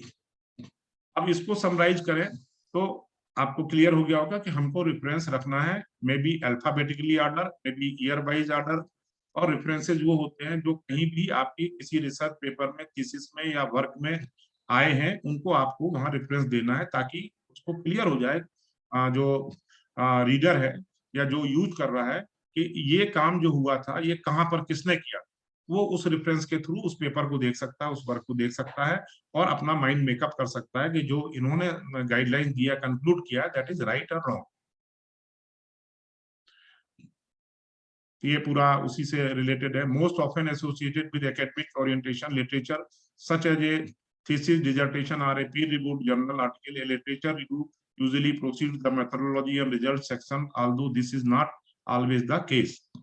ये केस स्टडी नहीं होती है, जर्नल होता है कि ऐसा किया. अब अभी स्वतंत्रता का अमृत महोत्सव चल रहा है, हम बहुत सारे लोग, हम पूरी स्वतंत्रता में जो लोग इन्वॉल्व थे उनके बारे में बात कर रहे हैं. उसमें हमारे स्वतंत्रता संग्राम सेनानी हैं, सुभाष चंद्र बोस भी हो सकते हैं, हमारे जो वैज्ञानिकों का अगर इतिहास देखें तो अब्दुल कलाम साहब हो सकते हैं, जेसी बासु साहब हो सकते हैं, रमन साहब हो सकते हैं, ये पूरा हो सकता है. पर हम किसी अगर एटॉमिक सेक्टर की बात करें तो हमारे अनिल काकोदकर साहब हो सकते हैं जो 1974 में और 88 में जो एटॉमिक ब्लास्ट हुआ था हमारा, उसमें थे, दोनों में थे, वही अकेले बचे हुए हैं. या इस तरह का हमारे अब्दुल कलाम साहब बात कर, क्रायोजेनिक इंजन के बारे में बात करें तो फिर वो उस फील्ड का पर्टिकुलर साइंटिस्ट आ जाएगा.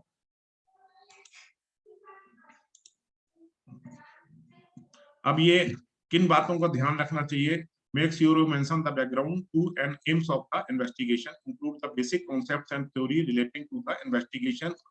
जबकि हम एक रिपोर्ट राइटिंग कर रहे हैं तो इन चीजों का ध्यान रखना चाहिए. Describe the procedures used, identify major sources of errors and explain how they were dealt with.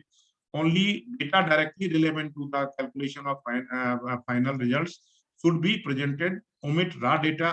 बहुत सारे भीड़ नहीं होना चाहिए. Graphs are a particularly effective way of presenting results. Only use table where it would make more sense than providing a graph. जहाँ tabular जरूरत है, आंकड़े लिखना है, वहाँ आंकड़े दीजिए. जहाँ एक जनरलाइज्ड वे में से 100% लैंड यूज को डिवाइड करना है, वहां पर आप करिए, क्योंकि वो आपको परसेंटेज में चीजें देगी कि कितने percent land is under kharif crop. But hectare में बात करना है, एकर्स में बात करना है, तो आपको टेबल का उपयोग करना पड़ेगा. ये डिटेल्स है. Final result should be presented clearly and concisely, include an analysis of errors but omit details of arithmetical manipulations. Manipulations को अवॉइड करना चाहिए. Computer code was used or written with details of checks and validations you perform on the code. It depends on the type of research. आप IT field में कर रहे हैं, mechanical में कर रहे हैं, इंजीनियरिंग की किसी में, स्पेस फिजिक्स में कर रहे हैं, इकोनॉमिक्स में कर रहे हैं, बायोलॉजिकल साइंस में कर रहे हैं, फिजिक्स में कर रहे हैं, ओशिनोग्राफी में कर रहे हैं. इट डिपेंड्स, रूप बदल जाएगा उसका. The interpretation of the result must be discussed and improvements and possible extension of the work suggested. सभी कुछ रहता है कि पायलट स्टडी भी ये है जो कि आगे रास्ता पूरी होल स्टेट के लिए दे सकती है. आप एक गांव की स्टडी करके आपने एक पेपर लिखा और उसके बेस पे पूरे स्टेट में या डिस्ट्रिक्ट की स्टडी की जा सकती है. अब सबसे बड़ी चीज होती है नकल मारना. कहावत होती है नकल में भी अकल लगाना चाहिए.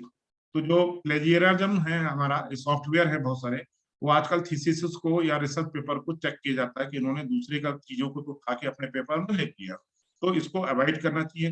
कई बार थीसिस रिजेक्ट हो जाती हैं. कई केसेस हुए कि उन्होंने दूसरी थीसिस से पूरा उठा के 5 पेज लगा दिया, तो थीसिस रिजल्ट कैंसिल हो गई इवन 10 साल बाद भी. तो उस चीज को अवॉइड करना चाहिए क्योंकि इसके सॉफ्टवेयर है। अब case study is an depth study of one person group of event. Case studies can be used in a variety of fields including psychology, medicine, education, anthropology, political science, social work, oceanography, या कोई specific गांव के किसी किसान ने कोई काम कर दिया या प्रोडक्शन ज्यादा ले लिया, किन कंडीशन में लिया, किन परिस्थितियों में लिया, कितने इनपुट कॉस्ट में लिया, कितना फर्टिलाइजर यूज किया था, कितना एरिगेशन किया था, तो उसको देखते हुए उन परिस्थितियों में उसने सक्सेसफुल काम किया, 20 बोरे गेहूं उगा लिए, that will come under a case study. The hope is that learning gained from studying one case can be generalized to many others. और ये नॉर्मली ये मोटिवेशनल एस्पेक्ट भी होते हैं कि जब हम किसी मैंने सेक्टर में, मान लीजिए आप कोई पढ़ा रहे हैं और पिछले 12 साल से क्या नाम है PGDEM कोर्स चल रहा है, उसकी भी एक केस स्टडी हो सकती है कि 2015 में ये परिस्थिति थी, 75 स्टूडेंट थे, उसमें से इतने स्टूडेंट इस फील्ड के थे, इतने फील्ड के थे, उनका रिजल्ट ये आया था, और उसमें से 4 जो डिसर्टेशन सबमिट किए थे वो गवर्नमेंट में भी रिकमेंड हो गए। That will be, it will be a case study कि success story of that batch. आपके बैच की कोई सक्सेस स्टोरी हो सकती है कि आपने एक डिसर्टेशन दिया, कोई सीवेज ट्रीटमेंट प्लान का बायोलॉजिकल सीवेज ट्रीटमेंट प्लान बनाया, या STP लगाया, या किसी इंडस्ट्री में आपने कुछ नया किया, ग्राउंड वाटर रिचार्जिंग के ऊपर कुछ अच्छा काम किया, या इन्वायरमेंटल EIA के ऊपर आपने कोई अच्छा काम किया, या CSR में कोई बहुत अच्छा थीसिस थी जिसको कि एफको ने रिकमेंड करके सरकार के भेजा, तो that will be your success story, your case study. वो अगले बैचेस को मोटिवेशनल स्टडी के रूप में प्रेजेंट की जाएगी जिससे कि इनकरेज हो। Case study similar to motivational study, कि जो लोगों को सक्सेस स्टोरी भी बोल सकते हैं, उसको success story of PGDEM 2016 batch. तो ये इस तरह की चीजें होती हैं, वो इंडिविजुअल परिस्थितियों में होती है। The general purpose of a case study is to describe an individual situation case, example, a person, business, organization, or institution in detail, identify the key issues of the case. Your assignment questions should tell you what to focus on. Analyze the case using relevant theoretical concepts from your unit. किसी department ने, अभी नगर निगम ने एक case study की कि उन्होंने जितने भी उनके व्हीकल्स थे उसमें GPS फिट कर दिया, कितने 1000 लीटर डीजल बच गया। तो इस तरह का कोई साइंटिफिक इनपुट देते हुए कोई अगर आपने अप्लाई किया, that will be your case study. किसी एनर्जी ऑडिटिंग करी किसी डिपार्टमेंट ने और उसने इतना बिजली का बिल 50,000 रुपए कम कर दिया, that will be the success story और case study of that particular. तो ये केस स्टडी में आता है। अब कुछ मैं आपसे, टाइम भी हो रहा है, परिचित कराता हूँ कि कुछ पेपर्स कैसे लिखे होते हैं। देखिए, आपने में भी बहुत सारे लोगों ने देखा होगा अपने अपने फील्ड का, जैसे इंस्टीट्यूट ऑफ इंजीनियर्स भी बहुत सारे काम करता रहता है इन चीजों में, या जो इंजीनियरिंग फील्ड्स है, रुड़की का जो है, IITs में बहुत सारी चीजें होती है, लोगों ने नवाचार करते हैं और पब्लिश होता है। IIT मुंबई में भी है, IIT खड़गपुर ने कुछ काम किया, कुछ सैटेलाइट्स के ऊपर काम करते हैं। इसरो ने कोई सैटेलाइट लॉन्च किया, क्रायोजेनिक इंजन, जब एटॉमिक ब्लास्ट हुआ था तो अमेरिका ने वो टेक्नोलॉजी देने से मना कर दिया, पर भारत ने 2 साल में डेवलप कर लिया। और अभी ये हाल है कि जो आप देखते होंगे कि अमेरिका से दूसरे जो छोटे छोटे कंट्रीज हैं, अपने जो सैटेलाइट्स हैं, नैनो सैटेलाइट्स हैं, उनकी लॉन्चिंग के लिए वो इंडिया को प्रेफर करते हैं। क्यों? क्योंकि इंडिया में कॉस्टिंग बहुत कम पड़ती है सेम टेक्नोलॉजी से, और अमेरिका या दूसरी जगहों पे काफी ज्यादा कीमत पड़ती है। इसलिए समय समय पर जो हमारे पोलर सैटेलाइट लॉन्चिंग व्हीकल्स होते हैं, PSLVs, वो बहुत सारे सैटेलाइट लॉन्च करते रहते हैं इंडिया के PSLV से। तो इस तरह का एक पेपर होता है, international research journal of engineering and technology, ISBN number होता है उसका, solid waste management of Raichur town. Author का नाम होता है, इसमें 1 लगा हुआ, देखिए 1 and 2, first author and second author. इनका डिटेलिंग होता है, first author MTech scholar, civil engineering, environmental engineering, इसका डिटेलिंग होता है कॉलेज का नाम। Then come on abstract. अब ऑस्टेक भी उसका एक पूरा जानकारी होती है कि म्युनिसिपल सॉलिड वेस्ट के बारे में बताया उन्होंने।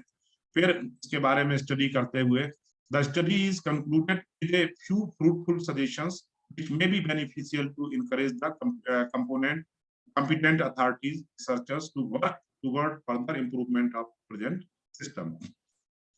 शुरुआत म्युनिसिपल सॉलिड वेस्ट मैनेजमेंट से हुई। इसके बारे में क्या है, व्हाट इज दिस, कैसे किया, आप बीच में दिया the study pertaining to MSWM for Indian cities has been carried out to evaluate the current status and identify the major problems. और इसके बाद कंक्लूड किया। कीवर्ड्स नीचे दिए जाते हैं जो कि मेजर वर्ड्स होते हैं, जो हाईलाइटेड वर्ड्स होते हैं। अब कंक्लूजन इन्होंने दिया, based on the present study on SWM of Raichu town, the following conclusions can be done. 1 2 3 4 8 9 ना, ये कंक्लूजन दिए। प्लास्टिक इतने 86 किलोग्राम पर मीट्रिक टन ये दिया, इन्होंने ग्लास इतना निकला, the refuse of the area, ये सब पूरा कंक्लूड किया आफ्टर डूइंग देयर रिसर्च। और दीज आर द रेफरेंसेस, इस तरह का रेफरेंस दिया, एक author, दूसरा author, तीसरा solid waste management challenges are option for treatment Indian villages, ME College of Engineering, SP Pune University, ये दिया, year दिया, ये पूरा these are the references. This is the pattern of references in a paper. अब दूसरा अगर दें biological science का, तो Asian journal of environment and ecology, ये डिटेलिंग दिया जाता है, ISSN, उनकी नंबरिंग होती है, कोडिंग होती है, आर्टिनरी नंबर होता है, क्योंकि वर्ड में कोई भी पूछ सकता है। जैसे आप देखा होगा पेटीएम से लेके गूगल पे, रुपए, बहुत सारी जगह स्कैन से आप स्कैन करते हैं, उस शॉपकीपर का नंबर आ जाता है, अमेजन का आ जाता है, उसमें आप रुपए पेमेंट कर देते हैं, दूसरे में नहीं जाता। तो इसी तरह रिसर्च पेपर का होता है, एक टाइटल हो गया, ऑथर 1 आपने दिया, उनका डिटेलिंग दिया हुआ है। देन अब ये दिया किस तरह का है, शॉर्ट रिसर्च आर्टिकल है। अब देखें तो रिसीव्ड का भी आर्टिकल मिला था, एक्सेप्टेड कब हुआ था और पब्लिश्ड कब हुआ, ये डेट दी रहती है इंटरनेशनल जर्नल्स में। आउटस्टेट दिया है, आउटस्टेट का एम क्या था, स्टडी डिजाइन, मेथोडोलॉजी, ब्रेकअप कर दिया एक साथ ना देके, results, these are the result, और कीवर्ड्स हो गए। अब बात करते हैं कि ये तो आपने रिसर्च पेपर लिखा।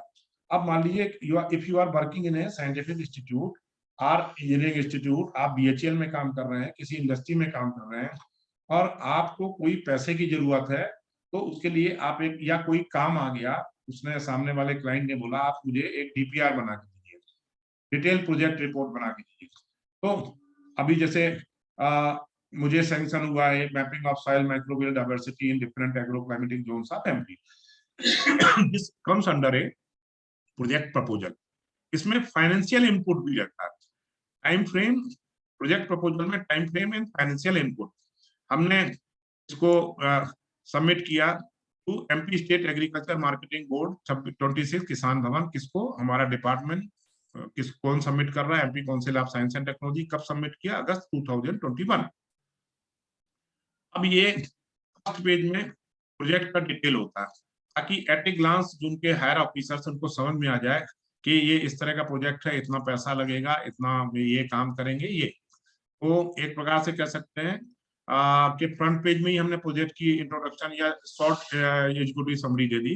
Project type research and development का R&D प्रोजेक्ट है, प्रोजेक्ट टाइटल ये है, प्रोजेक्ट एरिया हमारा ये है 11 agroclimatic zones of Madhya Pradesh, name of implementing agency MP science and technology, total project cost will be 23.40 lakh, 23,40,000, funding agency कौन देगा पैसा, ड्यूरेशन कितना होगा, project activities, executive head of the project, principal coordinator कौन होगा। तो ये सब चीजें, देन को प्रिंसिपल कोऑर्डिनेटर हो सकता है, एक और को प्रिंसिपल कोऑर्डिनेटर हो सकता है, और who will monitor the project, third party inspection होता है कई बार, मॉनिटरिंग बाय MPSCT। तो ये इट इन ए नटसेल एक प्रोजेक्ट का ब्रीफ था। अब ये फर्स्ट पेज ऑफ द दूसरा प्रोजेक्ट है proposal, management of bamboo waste in primary processing sector. जो आजकल है कि नरबई जलाते हैं या बैम्बू का वेस्ट निकलता है, उनको हम एम्प्लॉयमेंट जनरेशन कैसे करें, उनको हम चारकोल या ब्रिकेटिंग में हम कैसे कन्वर्ट कर सकें। ये दूसरा प्रोजेक्ट था जिसको कि MP स्टेट बैम्बू मिशन को सबमिट किया। उसका डिटेलिंग ये है कि ये प्रोजेक्ट इतना था, कॉस्टिंग 50 लाख है, टाइम ड्यूरेशन इतना है, प्रोजेक्ट एक्टिविटीज ये करेंगे, setup of briquetting machines along with its peripherals as well as demonstration, erection, trial, training and capacity building of farmers and entrepreneurs. तो this is the detail of project activities. हम क्या करेंगे, अब आती है project की कॉस्ट की बात। डिटेल्स ऑफ एक्सपेंडिचर, किन किन चीजों में हम पैसे मांग रहे हैं। हम 2 यूनिट लगाएंगे जिसके लिए 35 लाख मांग रहे हैं। हम शेड वगैरह जो इंडस्ट्रियल शेड वगैरह बनाएंगे 15 लाख मांग रहे हैं। This is the total project cost. Total project cost will be 50 lakh approx to setup 2 units of briquetting. और इसमें हम फर्दर ब्रेकअप भी कर सकते हैं और डिटेल कर सकते हैं एज पर द डिमांड। हमारा मैनेजमेंट कॉस्ट कितना होगा, हमारा ट्रेवलिंग कितना होगा, सब पॉइंट्स भी दिया जाता है। अब ये एक तीसरा प्रोजेक्ट है, that is on setup of plant tissue culture laboratories in different. ये मैं इसलिए बता रहा हूँ कि आपको रिसर्च तो जिंदगी भर नहीं करेंगे, आप कहीं नौकरी करेंगे, रिपोर्ट करना, इन बिटवीन टाइटल लिखना, आपके काम को बाहर निकालना, वो अलग बात है। पर नौकरी में, सर्विस में या कहीं भी आपको बहुत सारे प्रोजेक्ट सबमिट करना पड़ते हैं समय समय पर, जिनपे कि आप काम कर सकते हैं। It gives you the financial freedom. अगर कोई डिपार्टमेंट कई बार पैसे नहीं देता है तो उसके लिए आप दूसरी एजेंसी, जो फंडिंग एजेंसी है, even under CSR company act में 2013 में बहुत सारे प्रोविजन है कि किन किन सेक्टर्स में काम करने के लिए कंपनी अपने प्रॉफिट का 2% आपको दे सकती है। तो उसमें आप पैसे मांग सकते हैं। Zones of MP, agro climatic zones of MP under medium small, micro small and medium entrepreneurship provisions. MSME के तहत आजकल बहुत फंड मिलता है, उसकी इंडेक्स देना पड़ता है। क्योंकि प्रोजेक्ट बड़ा है तो इंट्रोडक्शन आप एक टेबुलर फॉर्म में दे दिया ताकि समझ में आ जाए कि इस पेज में क्या चीज लिखी हुई है। Cost of the project in various items, then man power, labour, management. एक बहुत इंपॉर्टेंट होता है, सामने वाले एजेंसी को ये जानना चाहिए कि वो आप जो पैसा दे रहे हैं आपको कितने समय में वो काम आप कर पाएंगे। तो उसके लिए डिटेलिंग दिया होता है। Action plan for setup of A commercial plant tissue culture lab and production of plants, selection point कितने समय में करेंगे, किस क्वार्टर में, कितने समय का, 2 साल का प्रोजेक्ट है तो हम ये करेंगे। लास्ट में marketing oblique selling of plants, income generation, ये डिटेलिंग दिया है। कॉस्ट ऑफ द प्रोजेक्ट, कितने की जमीन, बिल्डिंग कंस्ट्रक्शन क्या होगा, किस रेट पे होगा, मशीन्स कितने की आएंगी, हमको रिसर्च एसोसिएट मैन पावर कितना एम्प्लॉयड करना पड़ेगा, उसके बारे में डिटेल दिया हुआ है। तो ये देखिए टोटल कॉस्ट, मैन पावर में कितना हेल्पर लगेगा, क्लर्क लगेगा। अब मैनेजमेंट कॉस्ट लगता है 5% ऑफ द एबव कॉस्ट जो दिया था। वो total project cost will be 2,68,00,000। अब लास्ट में प्रॉमिसिंग मोड में देना पड़ता है कि हम ये काम करेंगे, लैब सेटअप करेंगे, तो what will be the return, कितने समय में हमको कितना रिटर्न मिलेगा। तो after completion of civil work of tissue work, आप देखिए कि अगर हम टिश्यू कल्चर से रेंज में हम करेंगे 20 lakh plants in second year, setup करने के दूसरे साल we will be able to produce 20 lakh plants in second year. That will cost with a minimum costing amount of 25 rupees per plant. अगर हम मान के चलते हैं that will give return us 5 crore rupees. तो आप देखिए दूसरे साल में हमारी जो लग रही है कितनी, 2,68,000, और हमको रिटर्न कितना मिल रहा है, 5 करोड़। तो इस तरह के प्रोजेक्ट में सामने वाली एजेंसी भी सोचती है कि इनका प्रॉपर प्लान है और दूसरे साल में ही ये चलने लगेगी, और इसका जो रनिंग कॉस्ट है वो हम इसी से इसके प्रॉफिट से मीट आउट कर सकते हैं। तो ये एक प्रोजेक्ट होता है, प्रोजेक्ट प्रपोजल, जिसको कि हम बनाते हैं और बनाने के बाद हम कर सकते हैं। इस तरह के बहुत सारे सेक्टर्स होते हैं जिनमें कि आपको रिसर्च रिपोर्ट लिखना है, कभी कभी आपकी लेखन अच्छी होती है, कोई राइटिंग स्किल अच्छा होता है तो आप रिसर्च पेपर लिख सकते हैं, आर्टिकल लिख सकते हैं।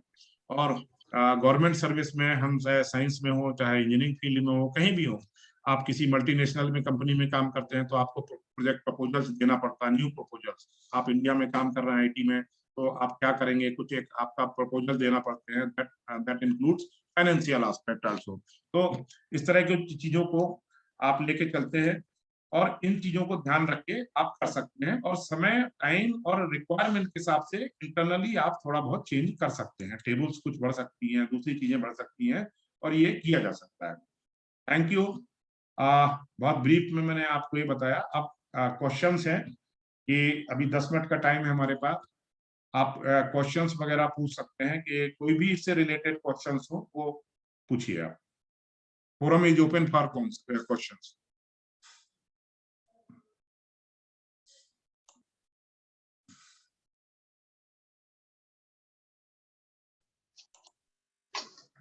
ओके, आप माइक सर। ऑन करके पूछ सकते हैं। सर नमस्ते। नमस्कार जी, आप अपना नाम बता दें, किस फील्ड से? सर मैं महेश परिहार शिवपुरी जिले से हूँ। जी बताइए। सर मेरा मेरा एक निवेदन है, मैं आपसे एक सहायता चाहता हूँ कि बेसिकली मैं मूल रूप से नरवर में रहता हूँ इस समय। हाँ आई नो, और- मैंने बामोर और मालनपुर का पूरा सर्वे किया हुआ है। जी मैं नरवर में रहता हूँ, शिवपुरी जिले नरवर में। जी तो यहाँ सिंध नदी निकलती है यहाँ से। तो अभी पिछले अगस्त के महीने में जब अतिवर्षा हुई थी, जी तो यहाँ के आसपास के गांव जो है बाढ़ के कारण बहुत ज्यादा प्रभावित हुए थे। जी तो सर मैं ये चाहता हूँ कि कुछ एक अच्छा सा प्रोजेक्ट यहाँ पर अपन बनाएं और बना करके उसको उस प्रोजेक्ट का लाभ यहाँ के ग्रामीण क्षेत्र को मिले, ताकि आने वाले समय में इस तरह की परिस्थितियां निर्मित न हो। जी। आप तो किस ऐसा फील्ड कोई से हैं वैसे? सैंपल फॉर्मेट आपका में सब्जेक्ट जी फील्ड क्या है? जी मैं आपका आर्ट सब्जेक्ट फील्ड? मैं आर्ट से हूँ और जन अभियान परिषद में विकासखंड समन्वयक हूँ सर यहाँ पर। अच्छा अच्छा, ठीक है। आपके जन अभियान में जो डॉक्टर पांडे हैं वो मेरे ही कलीग हैं। तो आप देखिए, जी जी जी यू कैन डू दिस। और अभी मैं जन अभियान के साथ कुछ CSR के प्रोजेक्ट भी बनवा रहा हूँ। इसमें इट नीड्स वाटर जी जी रिसोर्स मैनेजमेंट के अंदर आता है फ्लड डोनेशन, है ना। और इसमें क्या होता है, जो जी आपकी रिवर है उसका जो कैचमेंट एरिया जी है, ठीक है, जी उसमें आपको कुछ करना पड़ेगा, क्योंकि कैचमेंट एरिया से हर साल सॉइल बह के आती है और रिवर की जो गहराई है वो कम होती जाती है। और जैसे जैसे रिवर जी की गहराई होती है, फ्लड का जो एक्सटेंशन है वो बढ़ता जाता है। तो कैचमेंट में सबसे पहले हाँ दो दो काम कर सकते हैं। कैचमेंट में जितने गांव आते हैं, ठीक है, कैचमेंट एरिया कभी भी उसमें वेजिटेशन अच्छा होना चाहिए, रिच। और उसमें चूंकि गांव में ये रहता है कि सब कुछ सरकार करेगी, इसलिए उनके ग्रुप्स बना के वहां पर मेडिसिनल प्लांट्स और आपका फूड बीरिंग प्लांट्स लगाइए और महिलाओं को जोड़ दीजिए। उससे क्या होगा कि मैंने अभी बुंदेलखंड में एक काम किया था हमने नेशनल इंस्टीट्यूट ऑफ हाइड्रोलॉजी के साथ, that is on revival of old village found and livelihood generation, जिसमें कि जी महिलाओं को जोड़ दिया। वो फूड ग्रीन प्लांट्स लगा रही हैं, that stops the soil conservation. आप खस लगवा सकते हैं वहां पर, और उसके साथ उनके जो फ्रूट्स निकलते हैं वो महिलाएं सेल आउट कर सकती हैं। तो होता जी क्या है, गांव में जब तक उनको कोई फायदा नहीं होता है वो सरकारी कामों में मदद नहीं करते हैं। ये मानसिकता एक बन गई है। तो इस तरह के काम सही को बात। लेकर धीरे धीरे कैचमेंट ट्रीटमेंट करिए। और बहुत सारे मेथोडोलॉजीज हैं जिनसे कि हम रिवर का जो फ्लड जोनेशन है, एक्सटेंशन, उसको स्टॉप कर सकते हैं। ठीक सर। सर और कोई यहाँ आपको? पर जी जी जी ये पूछ रहा हूँ सर कि यहाँ पर चूंकि जन अभियान की प्रस्फुटन समितियां भी हैं कुछ, जी तो जी, मालूम उनकी मुझे। भी अपन मदद ले सकते हैं। बिल्कुल बिल्कुल। लेकिन सर देखिए, मेरे जन अभियान का तो मैंडेट ही है कि इस तरह के लोगों में, उनकी पूरे मध्य प्रदेश में प्रस्फुटन समितियां हैं और बहुत सारे काम कर रहे हैं। वाटर सेट मैनेजमेंट में भी काम कर रहे हैं, लाइवलीहुड में भी काम कर रहे हैं, अवेयरनेस में भी काम कर रहे हैं, सॉइल कंजर्वेशन के ऊपर भी काम किया जा सकता है। तो आप कर सकते हैं। जी इसके लिए जो मदद की जरूरत हो बिल्कुल बताइएगा। जी सर, धन्यवाद सर। और कोई क्वेश्चन? देखिए, मैंने इसको लेक्चर बोर्ड में नहीं रखा कि मैं आप लोगों को धारा प्रवाह बोलूं चला जाऊं। कुछ शंका समाधान भी अगर हो तो करिए। PGDM का मतलब ये है कि जो आप लोग अपनी डिग्री लेके आए हैं उसमें जो प्रैक्टिकल एस्पेक्ट में जो दिक्कत पड़ रही है उसमें आप डिस्कशन कर सकते हैं। और ये एक फोरम जी है जिसमें कि आपको DPR बना के, गवर्नमेंट की बहुत सारी एजेंसी, सेंट्रल गवर्नमेंट की एजेंसीज हैं, DBT है, DST है, state government, agriculture, horticulture department, rural sector में, पंचायत ग्रामीण विकास विभाग में, या इंडस्ट्रीज में करना है तो अपनी जो MNCs हैं, मल्टीनेशनल में जो लोग काम कर रहे हैं, अपनी उस MNCs में दे सकते हैं अपना प्रपोजल, इंडिविजुअल प्रपोजल। ठीक है। नमस्कार सर। जी नमस्कार, बताइए। सर मेरा प्रोजेक्ट में मैं सोच रहा हूँ कि जो हमारे रूरल एरियाज है, विलेजेस, तो एक्चुअली उसमें जो डोमेस्टिक वाटर हम आजकल कंटेमिनेटेड रिलीज करते हैं, उस पे क्या कुछ प्रोजेक्ट वगैरह, अगर उस पे कुछ आप प्रकाश डालो कि उसमें क्या प्रोजेक्ट कर सकते हैं ताकि वो एक इकोनॉमिकल वे में हम उसको ट्रीट करें या फिर इस तरीके से मैनेज करें बेसिकली। आजकल देखिए, जो मेरा मैकेनिकल फील्ड बैकग्राउंड अगर अच्छा बात करें, मैकेनिकल फील्ड है ना, देखिए आजकल मेरा ये जो सोचना है, मैं एनवायरमेंटल साइंस फील्ड का था, मैंने एग्रीकल्चर कभी नहीं पढ़ी थी, पर मैं 16 साल से जो सीएट है यहाँ पर भोपाल में, एग्रीकल्चर ऑफिसर्स को उनको पढ़ाने जाता हूँ। तो मेरा ये सोचना है सब्जेक्ट आपको एक सोच समझ का बेस देता है, लॉजिकल अप्रोच देता है, और जितना आप फील्ड में काम करते हैं उतना आपका कॉन्फिडेंस लेवल बढ़ता है। काम करने से आदमी सीखता है, डिग्री आपको एक बेस देती है ना। तो मैकेनिकल है, ठीक है। आजकल बायो सीवेज ट्रीटमेंट प्लान चल रहे हैं पूरे, और हिमाचल धर्मशाला में एक बड़ी एजेंसी ने भी 8 करोड़ का बायो सीवेज ट्रीटमेंट प्लान लगाया है, इसमें कि जो इस तरह का कंटेमिनेटेड वाटर होता है उसको कुछ ग्रासेज होती हैं, कुछ बनाना ट्रीज लगाते हैं, इस तरह का वेरिएशन में एक लंबे पाथ में प्लांटेशन करते हैं। तो वो सीवेज जो वाटर है आगे जाने के बाद कुछ ग्रासेज ऐसी होती हैं जो कि लेड और कैडमियम को भी, मरकरी को एब्जॉर्ब करती हैं, तो लास्ट में वाटर काफी हद तक प्यूरिफिकेशन हो जाता है। और इस तरह का मैंने सीएसआर में भी किया था कि कम्युनिटी वाटर फिल्टर का आस्पेक्ट, कि गांव में गंदा पानी होता है जिससे बीमार पड़ते हैं और उसके कारण मैंडेज कम हो जाते हैं वर्किंग, उसकी जगह community water filter.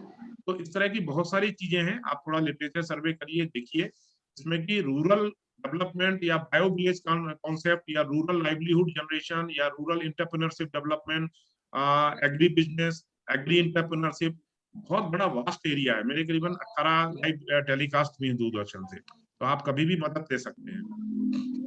Bio sewage treatment plant ना सर? बिल्कुल, बायो सीवेज ट्रीटमेंट प्लान का चल रहा है, instead of treating by chemicals, है ना, you may apply bio sewage treatment plan. अच्छा, तो इस पे गूगल पे मिल जाएगा ना? बिल्कुल मिल जाएगा आपको। बेसिकली वाटर क्वालिटी जो एनालिसिस करते हैं अपन, फिजिकल, केमिकल एंड बायोलॉजिकल, बहुत सारी चीजें अप्लाई करते हैं। बेसिक कॉन्सेप्ट है कि हमको उसका डीओ लेवल बढ़ाना है और टीओसी कम करना है, टोटल ऑर्गेनिक कार्बन को कम करना है। अगर एक मीडियम लेवल के गांव की बात करें तो कॉस्ट का कुछ आइडिया है सर, थोड़ा अप्रोक्स? देखिए, कॉस्टिंग तो डिपेंड्स ऑन द मेथोडोलॉजी, है ना, फिर वही बात है, कोई स्टैंडर्ड नहीं है कि अब अमेजन में 475 रुपए लिखा है 10% डिस्काउंट देके, नहीं। आप किस तरह की मेथोडोलॉजी अडॉप्ट कर रहे हैं, कितना इक्विपमेंट ले रहे हैं, किस तरह का काम करना चाह रहे हैं, उसके बेस पे हम कॉस्ट को कैलकुलेट कर सकते हैं। नॉमिनल है, देसी जो स्टैंडर्ड मेथोडोलॉजी है, या हमारा कई बार होता है कि हम ट्रेडिशनल नॉलेज को भी यूज करते हैं, तो हमारी कॉस्टिंग कई बार कम हो जाती है। सर नमस्ते। थैंक यू सर, मैं सर अभी नगरीय प्रशासन में कार्यरत हूँ भोपाल में। आप तो भोपाल में जी? सर तो भोपाल में सर जैसे एसटीपी पे काम हो रहा है, नगर निगम में मैं पदस्थ हूँ सर जी। जो अर्बन फॉरेस्ट्री है सर, या यस। ये जो झील संरक्षण का काम हो रहा है, हाँ हाँ, लेक कंजर्वेशन का, जी। हाँ सर, या बीआईटीएस पे भी कई स्टडीज हो रही है। तो इसमें सर मतलब मैं चूंकि गवर्नमेंट जॉब में हूँ, तो जॉब के साथ साथ कोई ऐसा आप मुझे फील्ड सजेस्ट करें जहाँ पे अपने को लिमिटेड टाइम में कुछ ऐसा कर सकें जिससे थोड़ा फ्रूटफुल रिजल्ट आ सके सर। बिल्कुल आनंद जी, आप पूरा नाम आनंद कुमार लिखते हैं ना? जी सर। आप कभी भी मैप कॉस्ट में आइए, आपके जो लिखार जी हैं ना, चीफ प्लानर, तो जितना टाउन एंड कंट्री प्लानिंग का भोपाल इंदौर का बन रहा है हमारे यहाँ ही बन रहा है पूरा। और इस तरह के कई सेक्टर्स में मैंने काम किया है। आप कभी भी मैप कॉस्ट आइए, उसमें चाहे जो मैं MANIT में जो एमटेक की क्लासेस होती हैं, एनवायरमेंटल इंजीनियरिंग में जाता हूँ रेगुलरली क्लास लेने, तो एसटीपी पे काम कर सकते हैं, बायो सीवेज ट्रीटमेंट प्लान पे काम कर सकते हैं, एनवायरमेंटल एस्पेक्ट्स पे कर सकते हैं। और खासतौर से जो आपने प्लांट्स का प्लांटेशन का बोला, अभी मियाबाकी फॉरेस्ट और इस तरह की बहुत सारे एस्पेक्ट इमर्ज हो गए हैं, जिसमें कि शहर के जो लोकल वेराइटीज होती हैं, चाहे श्रब हो चाहे ट्री हो, तो जैसा कि आपने देखा, अगर हाल में एक बड़े चारों कोनों में बड़े बड़े पंखे लगा दिए जाए तो क्रॉस वेंटिलेशन होता है और एयर सर्कुलेशन अच्छा होने लगता है। तो इसको मियाबाकी फॉरेस्ट का नाम दिया है। और उसमें इस तरह के जो हिलॉक्स हैं भोपाल के, जो कि बहुत सारे हिलॉक्स बैरन हो चुके हैं, तो उसमें क्रॉस वेंटिलेशन एस्पेक्ट में अगर इनका प्लांटेशन किया जाए, उन्हीं की प्रिमिटिव लोकल वेराइटीज है ना, तो वो जल्दी फास्ट ग्रोइंग होती है, और इससे जो कार्बन का एब्जॉर्प्शन भी फास्ट होता है और क्रॉस वेंटिलेशन होता है। खासतौर से भोपाल में आप देख रहे होंगे कि हमारा ऑटोमोबाइल पॉल्यूशन बहुत ज्यादा बढ़ रहा है धीरे धीरे, ये उसके लिए बहुत हेल्पफुल है। और ये सजेस्ट कर सकते हैं, आपको जब भी मदद की जरूरत हो, you are most welcome in MP council of science and technology. Sir thank you sir. इस बार गर्ल कैंडिडेट कम है क्या? बाद में दे दें, अभी करो।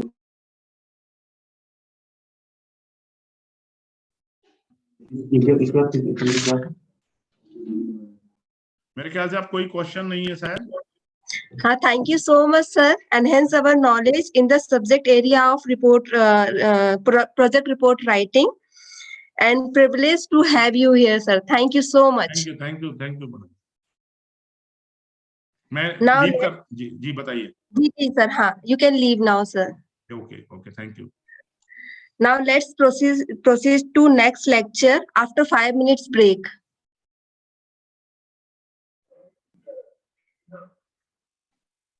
Okay ma'am. Okay ma'am.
Hello.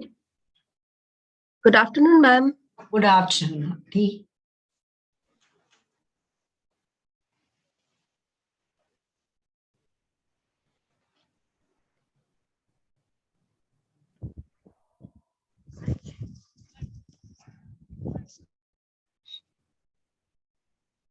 Hello, good afternoon, ma'am.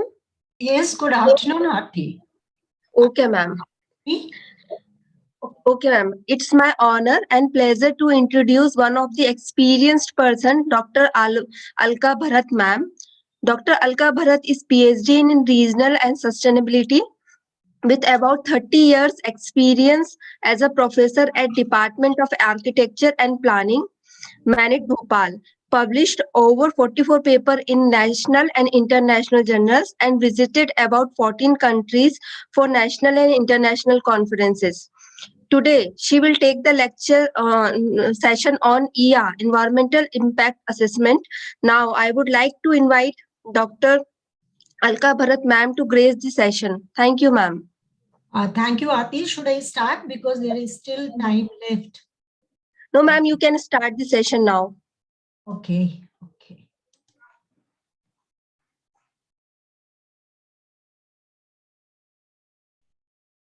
Is my screen visible? Yes, ma'am. Okay. So, good afternoon, everybody. If ma'am make it slideshow mode, it is not I'll in do a. that. I'll Okay, do ma'am. Okay. Is it fine? Yes, ma'am. Fine. Thank you, ma'am. Good afternoon, everybody. This is Good afternoon. always my pleasure to speak to those who are interested in learning and understanding what this natural systems and human system interface is. So given this opportunity today, I've been asked to speak on environment. Very quick preamble to it. And strategically chosen three different photographic evidence where you can see in natural habitat is fading off. This is what is not now a regular feature which you will see. But the one which is in front of you, which I have blown up, where you can find that they are getting involved with something which they are not very comfortable with. They don't understand what it is. It's something plastic bottles, plastic, or something which they are not.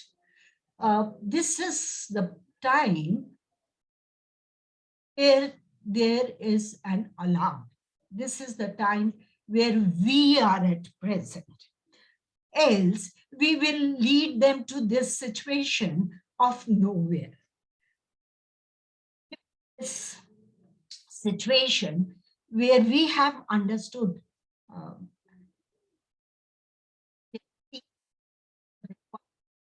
of our concern to be formalized, taken in system. I'll be moving further with discussion in my own. So this is just a very introductory one to create a preamble to give this understanding that we are moving from a very natural, a very conducive, a very joyful situation to the one which is very adverse.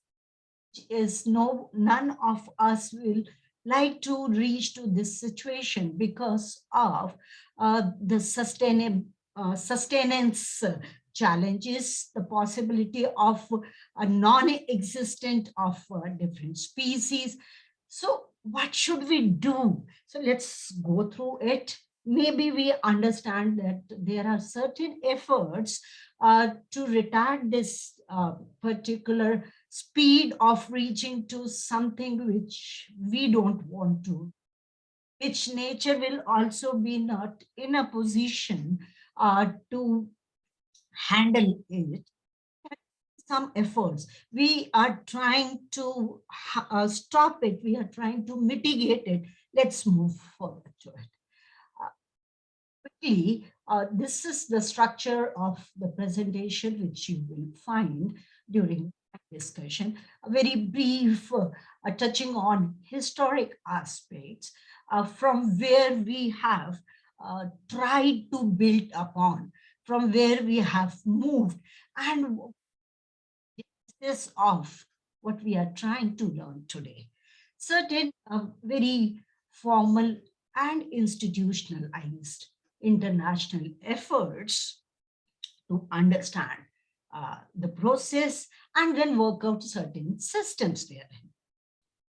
Getting aligned with international efforts, certain national efforts are also done.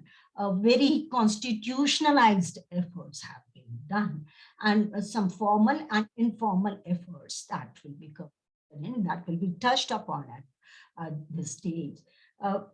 In this process, a very formal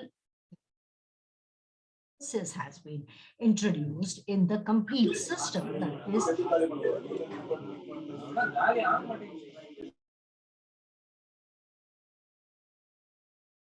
is for how does it work, who are the responsible authorities, certain responsible bodies to take care of different stages of EIA, certain limitations of EIA, or is it a foolproof? Let's see when we move further. I'm sure you must have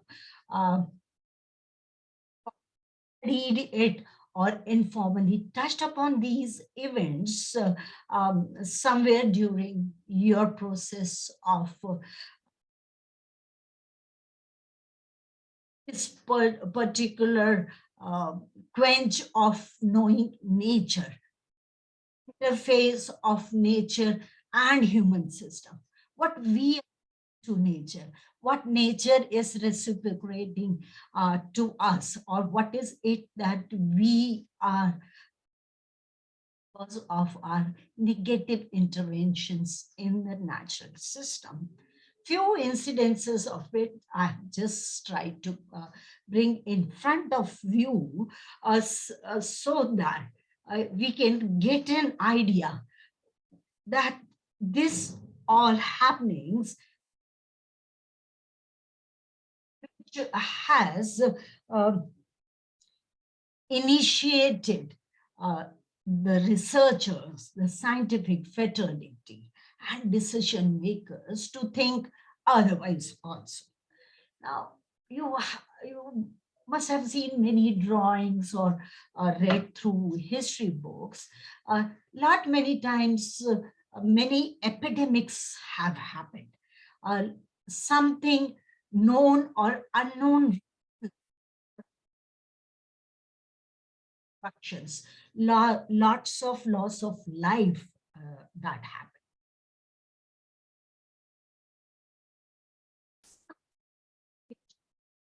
Is referred to many times that it's reference somewhere near to onset of winter season at Delhi, that you have something a very near to opaque fog.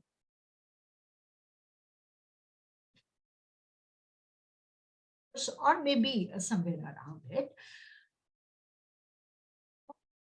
Event which somebody. Yes, ma'am. Ma'am, your voice is breaking in between. Yes, ma'am. Your voice is not clear. Okay. I'll just check on this.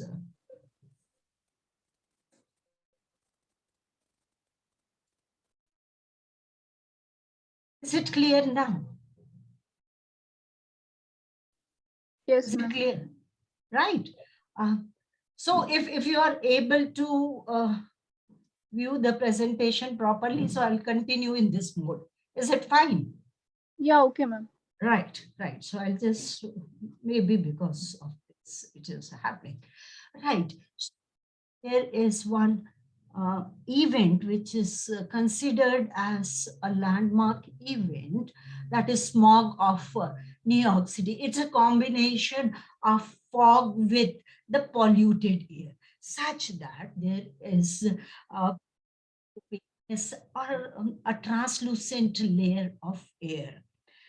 There are many incidences which can be otherwise taken as something which is out of magic, that is fire on the lakes. There are certain writings where you will find.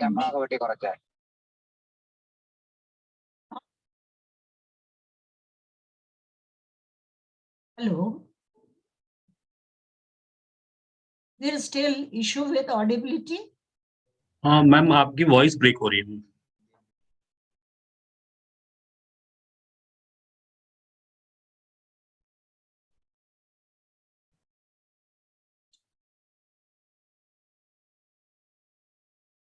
बहुत ज्यादा break हो रही है कि बीच बीच में gap आ रहा है?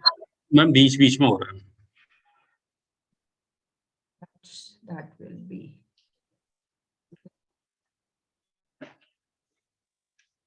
network issue.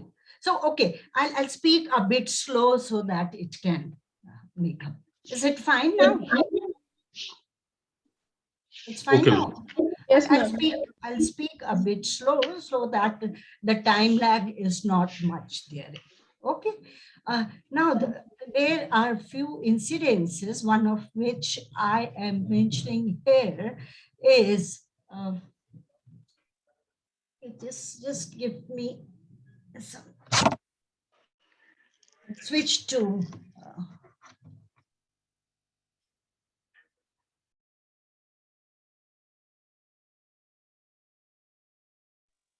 now that fire on lakes. The fire on lake appears to be something of magic, but no, there is science behind it. There is concern behind it. We have examples of this type of incidents happening at the lakes of Bangalore also.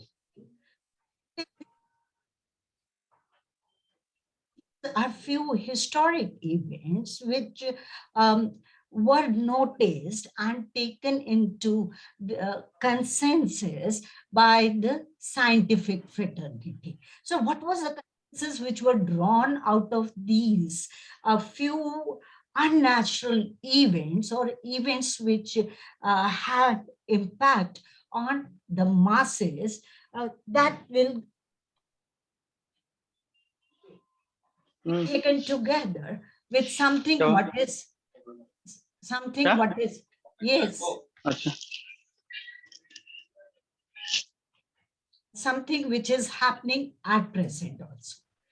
We have lots of big projects which are coming up. Now, big projects, there is lot of construction activity. There are lots of activities which are modifying the land cover, the natural land cover of the system.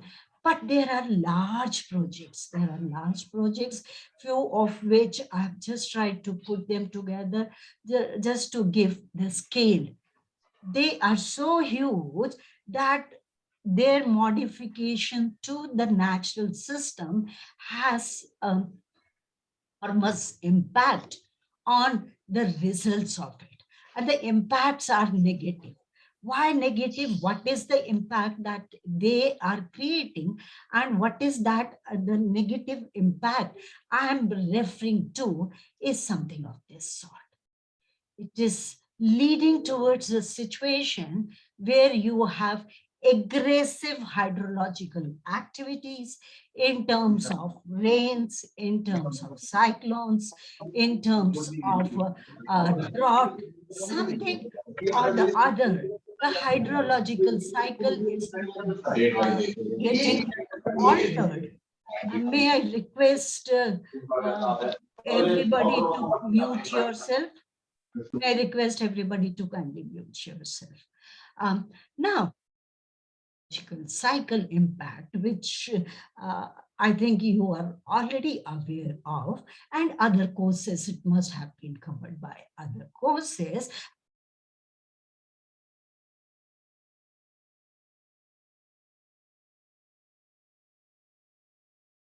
Was what was there in history. This is what we are experiencing now. These are few hydrological ones. But apart from hydrological, there are other events which are happening more frequently than they used to happen earlier. Now, what is it? Is there some reason which we can associate with happenings, these adverse happenings, or are they natural? So let's see if there are reasons for it. Just now use one term, that is modification of natural land cover. Now, modification of natural land cover has its role in hydrological cycle, has its role in the balance on the land activity above and below the land that is there. That includes even the soil characteristic, the vegetation, the solar activity, the radiations that which are coming to the surface, going back from the surface. All of this is getting impacted, is getting altered, which finally leads to some results of this sort. This is a very formal exercise of going for some major projects or some supporting projects such that it supports the development that is in process. So what are we doing? On one side, we are having impact on biodiversity. That is because of anthropogenic activities, that is man-induced activities, the natural system is getting impacted. Now, the natural system in terms of certain events like habitat loss, certain invasions of species, overexploitation of species, pollution, have certain global impacts resulting into climate change or so. And then this is a very sorry figure that is resulting where will the natural flora and fauna work or go. This is what is happening. So can we stop this? Can we retard the speed of it? Or can we have some such that there is a win-win situation for human systems as well as the natural system? So should we see that certain discussions which I have initiated, environmental depreciations with urbanization, where you have lots of the masses moving, the mass requirement, the mass modifications. It's enormous in scale. The industrialization, population resulting or adding to the great urbanization, industrialization. So it's a closed cycle. You have urbanization demands, industrialization adds to employment, makes people move to these places, again urbanization. So few of the aspects which we can broadly associate with environmental depletions are urbanization, industrialization, population growth. Because of this, we are exerting pressure on natural resources. And then this natural resources, because of our capitalistic approach or urge for more profits, our motives, they are very selfish in nature, we keep on exploiting these natural resources more than it can be generated. So with everything that is happening, we understand it, and we also understand that what are we leading to. Now, this is what I just tried to explain through 3 different stages of the same species of how they are put into a different situation. So, 2 options in front of us.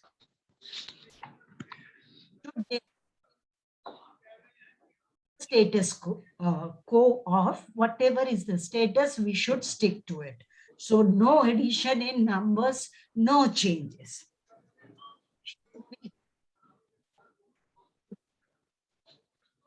To the speed that with which are developing, making use of the carts, or should we go back to the cave culture? These are few options, which is, so we have to sit and introspect. So let's see what other options are there. No, there is possibility that, okay, we should go for growth such that continue with the pattern of growth, which is at present with us. Should we go with development? Now, growth is literally means more of not large, not it is natural by itself. It is ad hoc by itself. So whatever is required, it is taken care of, and it results in growth. But a strategical concern behind, a thoughtfulness behind this working system. So it is a development. But when we introduce science in it, when you introduce research in it, when you make use of cautionary approaches, you are proactive in nature of actions, then it's a conscious development. The choice is yours. Situation, as I have just laid as during preamble of it, then we have to put certain efforts. Now we have to put certain efforts. From where did this idea come up? Through research, but were there actions which were initiated to take care of these results, to mitigate these results, to stop happening of these results? Yes, in history, with these concerns, that there were certain efforts which were made. I would like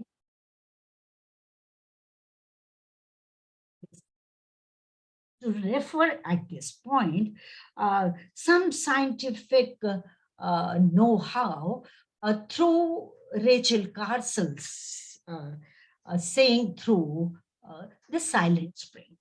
She was the one which she is associated with formally or a landmark creating an awareness or bringing forth to the public that something is happening which will lead to the deteriorations of the natural system. So she raised this issue with the case of pesticides and certain other chemicals which were used in agricultural activity getting introduced to the air and natural springs. So that was the thought. It initiated, it created repercussions in the research fraternity. The think started taking the so into consideration that it is not only a human system, but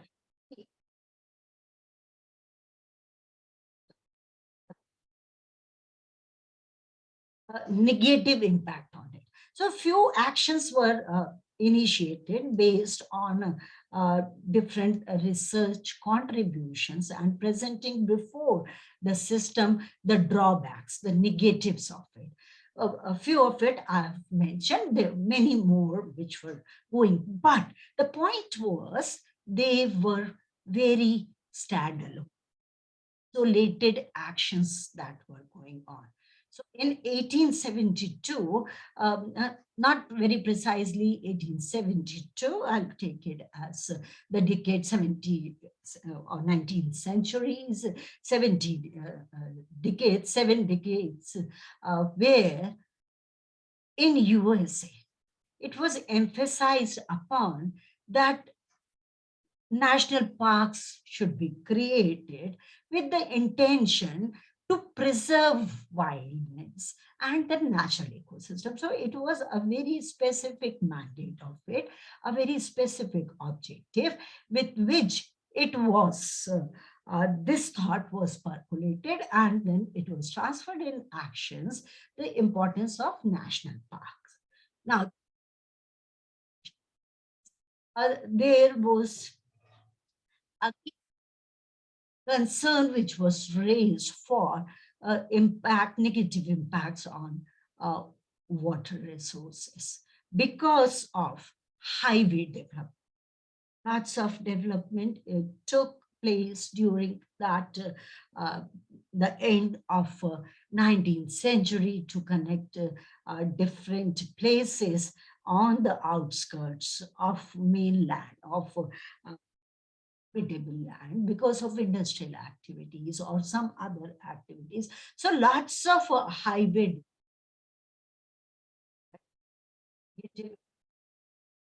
this was highlighted by the different and then a decision maker. So there it was asked or taken in priority to investigate this. Is it happening scientifically, or is it only one project that is creating some problem? Somewhere in 1947, there was the first act. Now, there's a difference between some formal decisions or application of formal decisions and informal one where there is liberty to have willingness. So this is considered as a landmark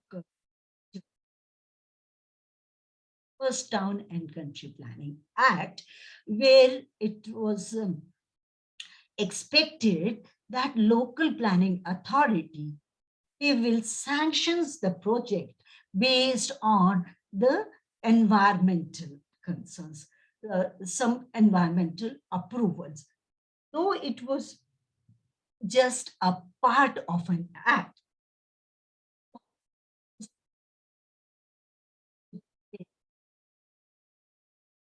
action that we should understand in a major activity of the town and country planning activity. It was given a very important role to play.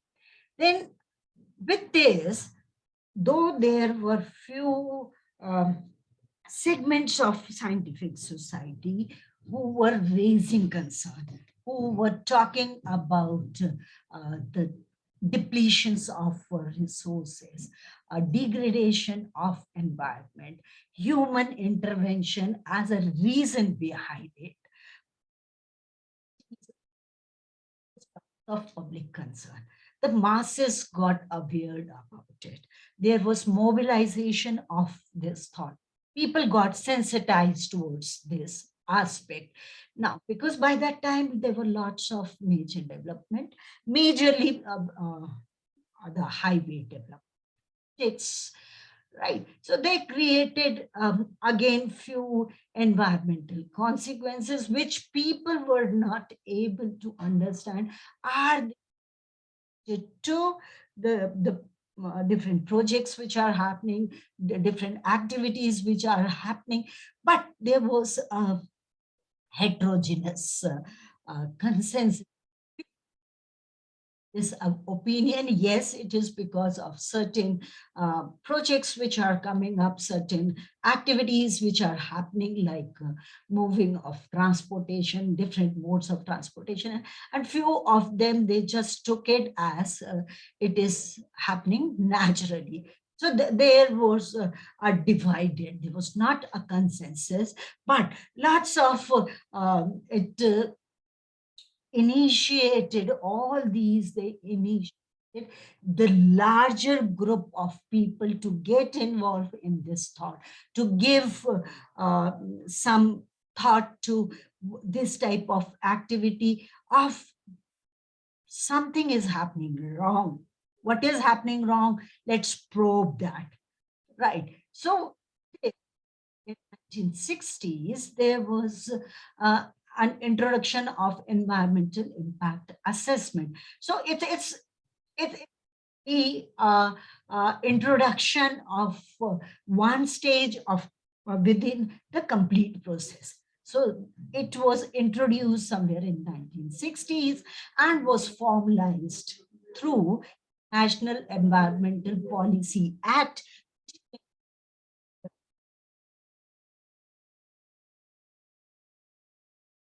It is very important for me to introduce at this stage the diverseness of some concerns, some deliberations, some meetings.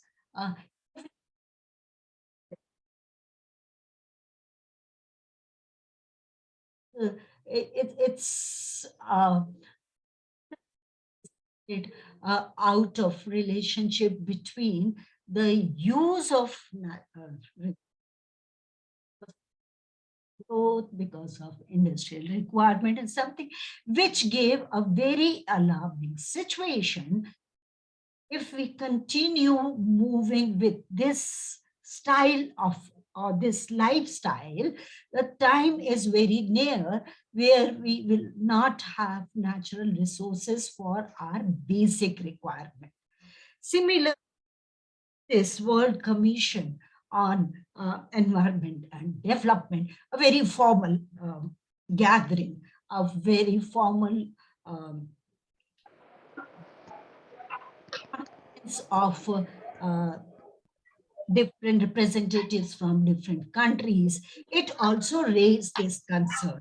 So it was somewhere around in early 1980s, to be precise, 1983, they came up with some deliberation. Yes, there has to be a very scientific and a very formal study to be done to find out an interface between environment and development. There came a Brundtland report that under this, the name of Common Future, wherein the term sustainability was formally introduced for the first time. And then thereafter, there is so many changes in the scope and in the extent or the mandate of sustainability, but it got introduced. Many tools started, people started working with few tools like ecological footprint, overshoot days, that is till what time the resources are, we have sufficient resource to support our international deliberations. Now, happening parallel to each other. They were at times independent in nature, or they were integrated, or they were just getting evolved because of this. Now, taking into all hue and cry that was there, as well as raising of a point of concern. Many developed and developing countries, they introduced environment legally into their system. To name few, New Zealand, Canada, and like this. that people started acknowledging and introducing it into the formal institutional system, which was already in place, it became very and started giving the better results. And what other international deliberations which have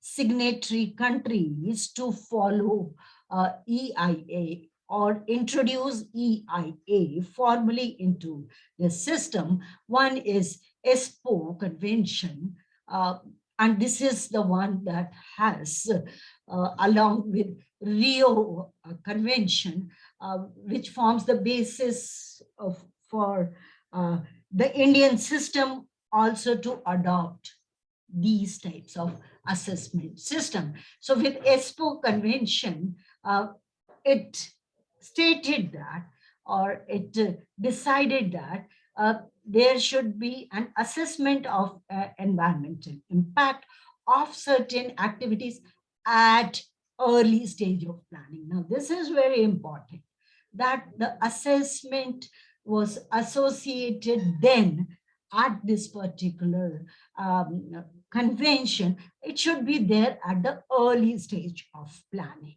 Then with the Rio Conventions, which now we have Earth Summit sequence of Earth Summits, its principle 17 says that EIA should be a national instrument for the proposed activities. Now taking it from ESPO Convention of having EIA at early stage of planning, it made it very important as a national instrument for proposed activities, even prior to early stage of its implementation.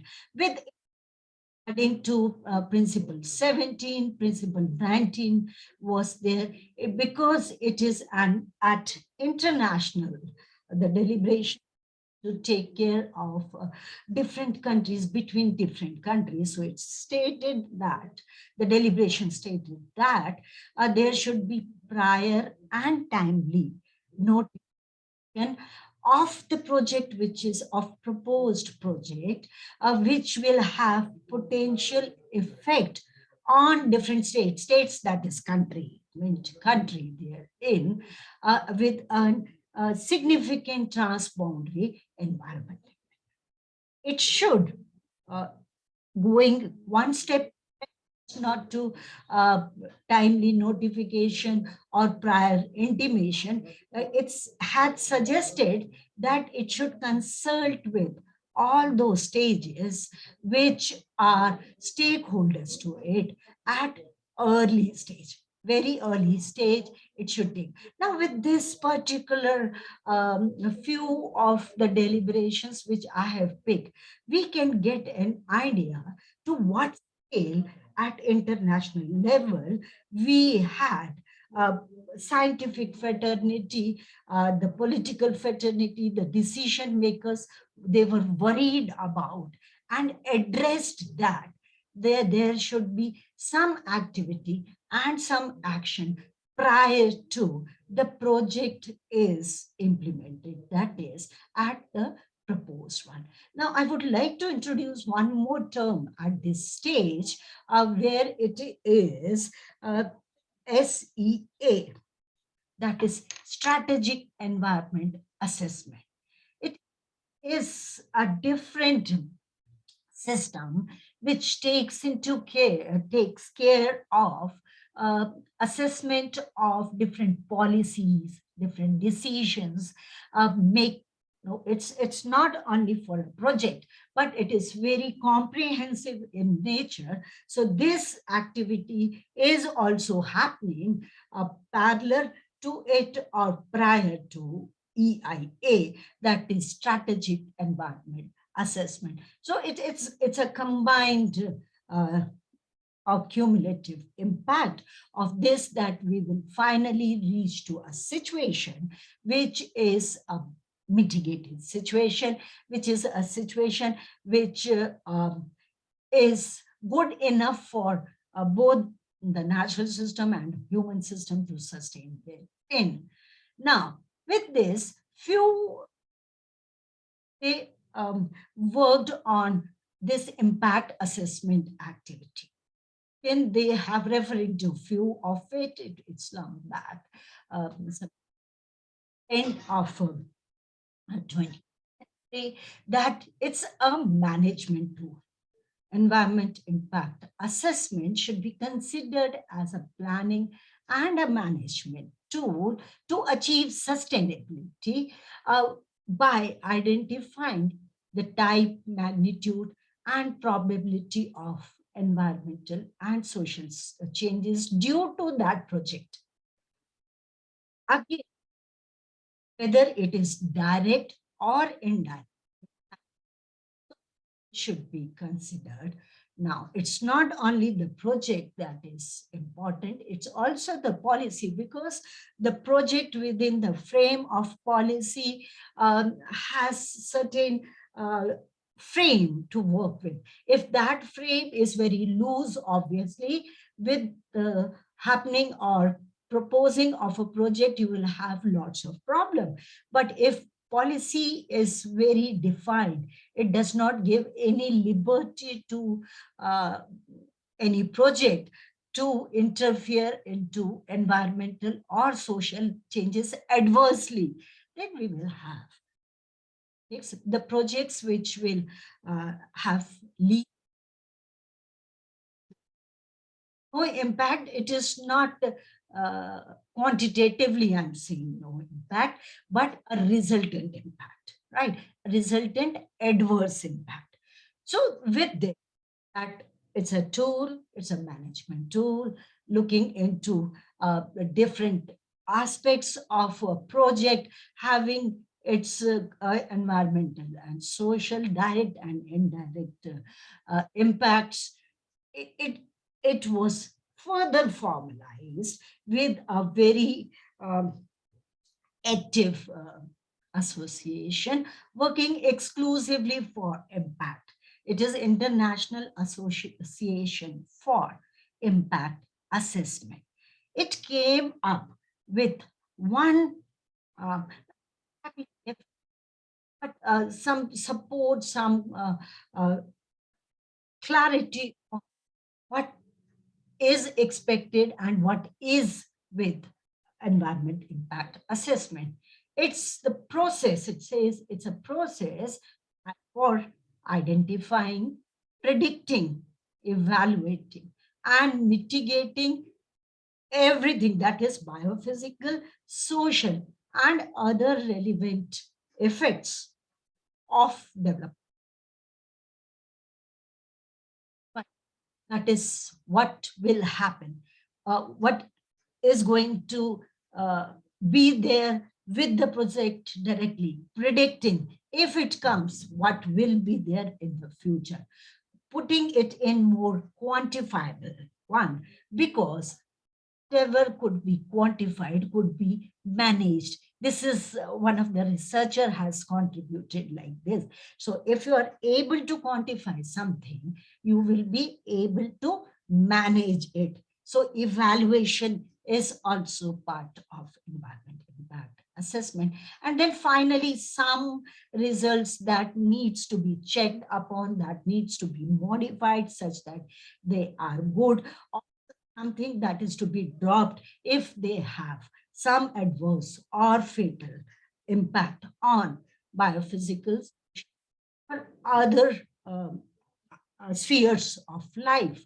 Now, this is what should be done prior to major decisions. So everything prior to major decision, that is at the proposal stage. So now we have come to a point and consensus at this through research fraternity, through decision makers, that it is imperative for us to run those project through certain checks, such that prior to coming of project, we can assess, we can find what are the advantages or benefits or positivities with the project, and what are the adversities or negative part of it. So the positive could be enhanced and negative could be mitigated, or that is addressed to or dropped. So with EIA, it is not only the negative aspect, but it is evaluation. It is a balanced evaluation of a project, bringing out its positive and negative for environment, for social system, for political system, for economic system, and then eventually resulting into the political, that is the decision making. So it covers everything, the positive, the negative. So it's a very evaluation of a project for the benefits and the adversities evaluation of the project. Now, EIA. So till now, whatever has been discussed, it can be put like this. EIA is intended to prevent or minimize potentially adverse one and enhance the overall quality. Now, this enhancing the overall quality is based on all positive, some strong points, some good points of the project, right? So it is one that where we have the possibility of addressing the potentially adverse aspects of the project and the benefits associated with it. There are few advantages which are associated.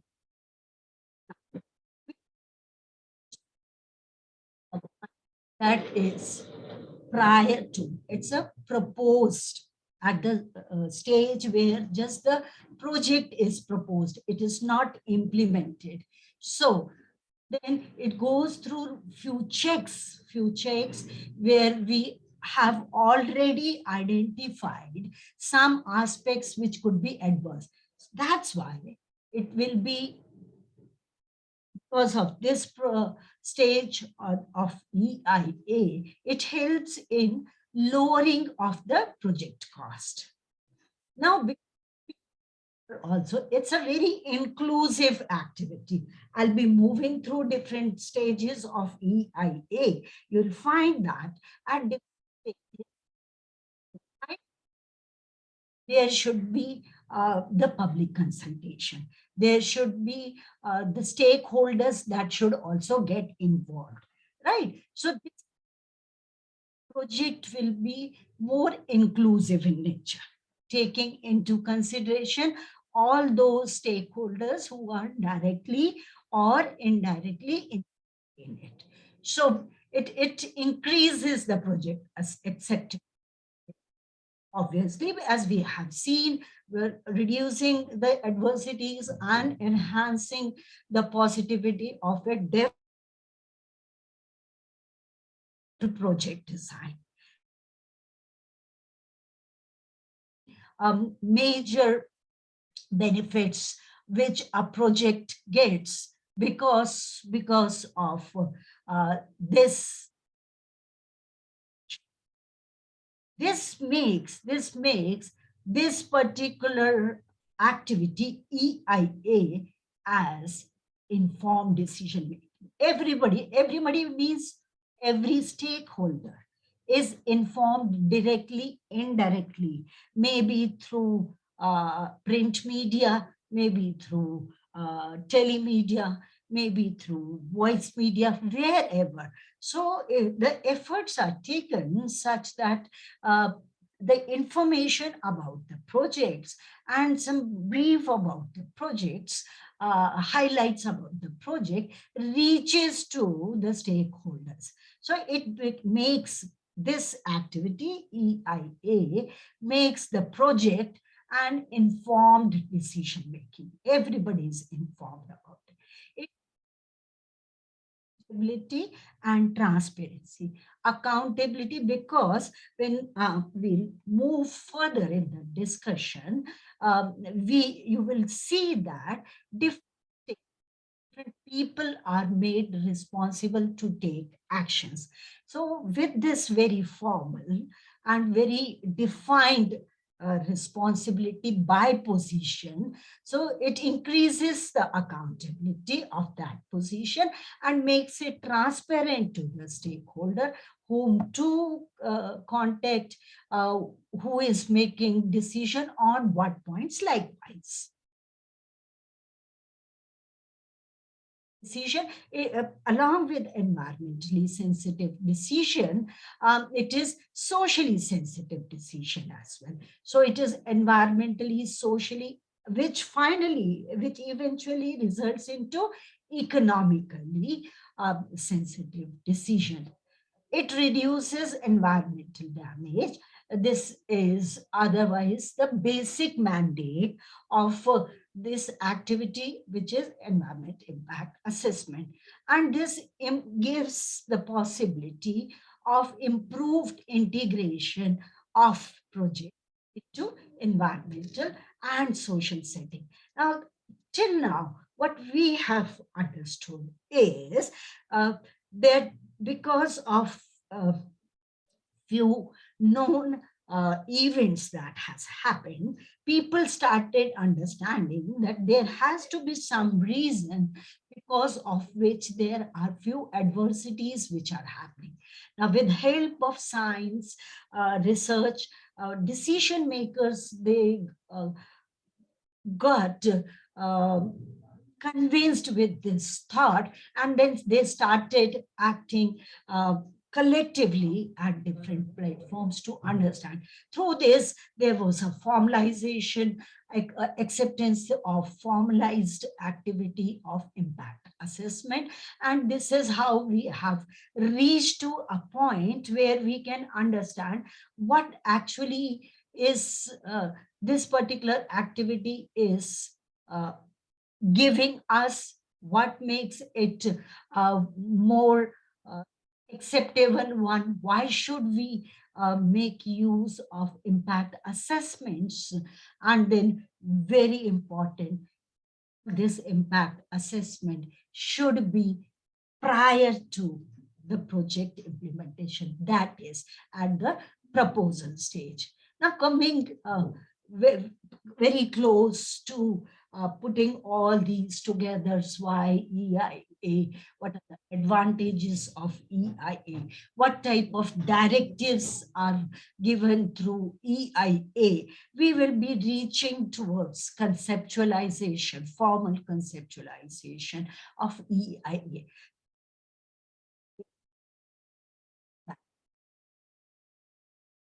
Identify, describe, assess the direct and indirect impacts, which we have seen. But it is identifying what, describing what. So certain factors, certain aspects of the project which has impact on human beings, that is all resources, soil, water, air, land combination. If we use the definition as given by UN Convention to Combat Desertification, that land is some portion above that plane which we call land, and some portion below that particular surface which is visible to us.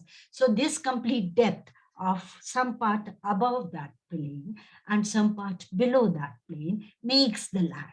So the land by itself, so you have soil, water, air, then we have climate, landscape, material, culture, and these aspects, these factors independently and integrated. So impact, a very holistic understanding in every aspect, biotic or abiotic.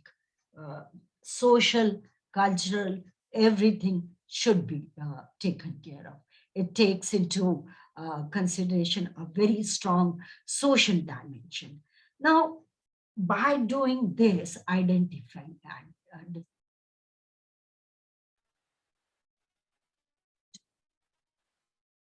EIA, so the particular attention that is done is to stop, that is to prevent, to mitigate, to bring as less as possible, and then offsetting, that is deciding between, which is trade off different actions, which we can put it as either preventive approach should be adopted, curative approach could be adopted, or you can go for adaptive approach.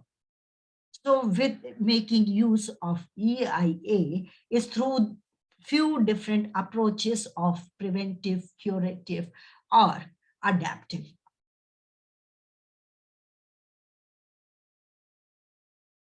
Is the aim of this we have understood? Yes, this we are expected to achieve if we follow the stage or step of environment impact assessment. But what is the objective of EIA? So the objectives of EIA, they are divided into, because it takes care of very large. So the objectives of EIA can be very put two segments or two bands as immediate ones and for the long term or the later. Immediate one is to inform the initiator, to inform the decision maker, to inform the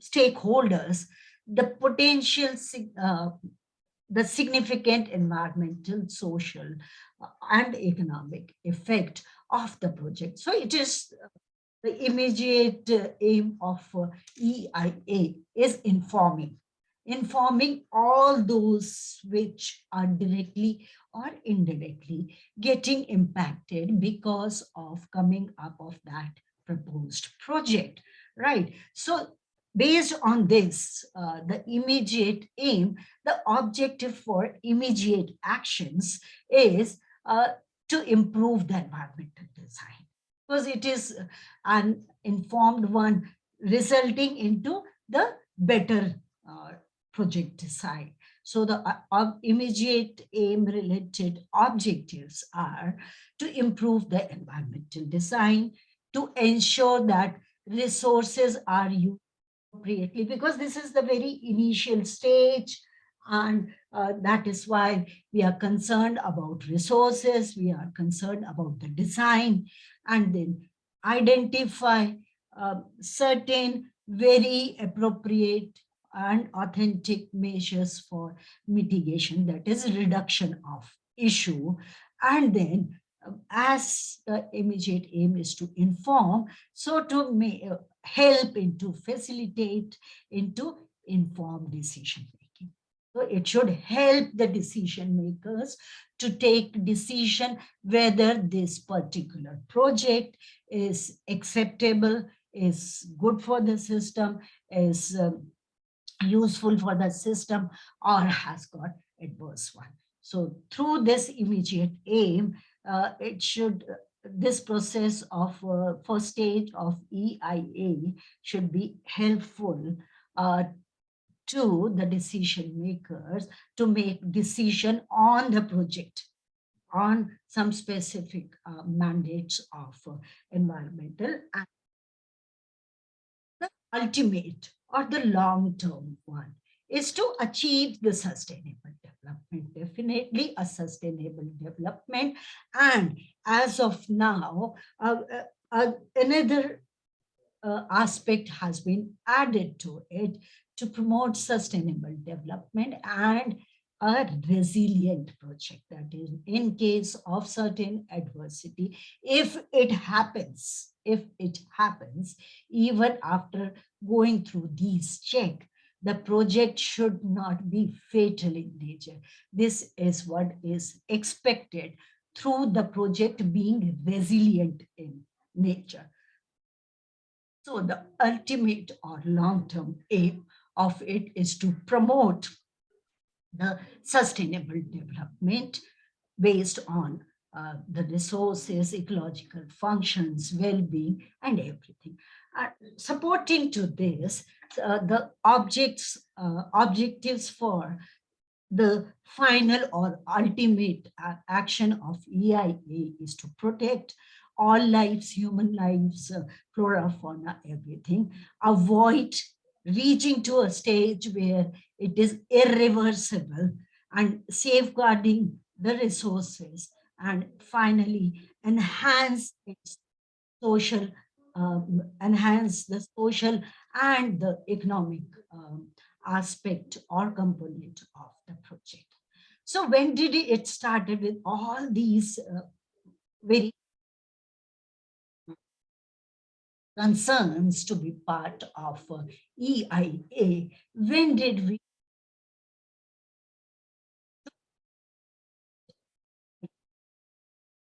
So informally, it started somewhere in 76, 77, when we used to have planning commission. Now, this particular term is not existence. Now it has been replaced by Niti Aayog. So planning commission with different mandates. Planning commission had some mandates of being suggestive in nature, while Niti Aayog is more helpful in actions, right? And then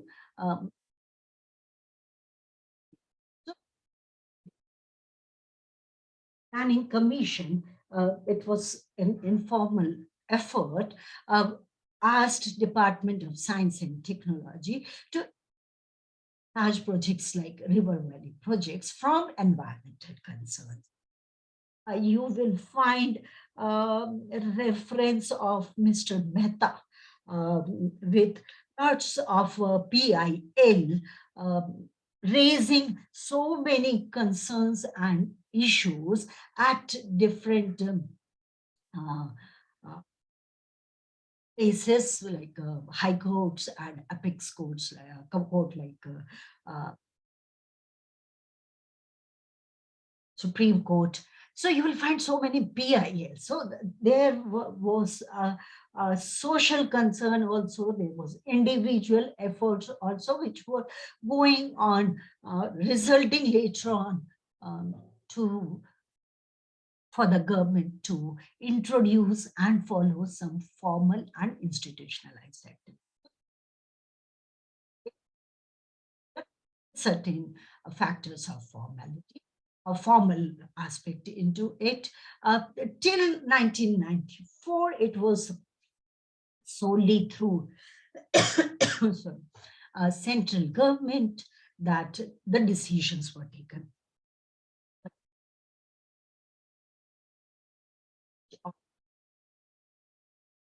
So in 1994, that is starting of 1994, this was happening till 27th, 1994, when Ministry of Environment.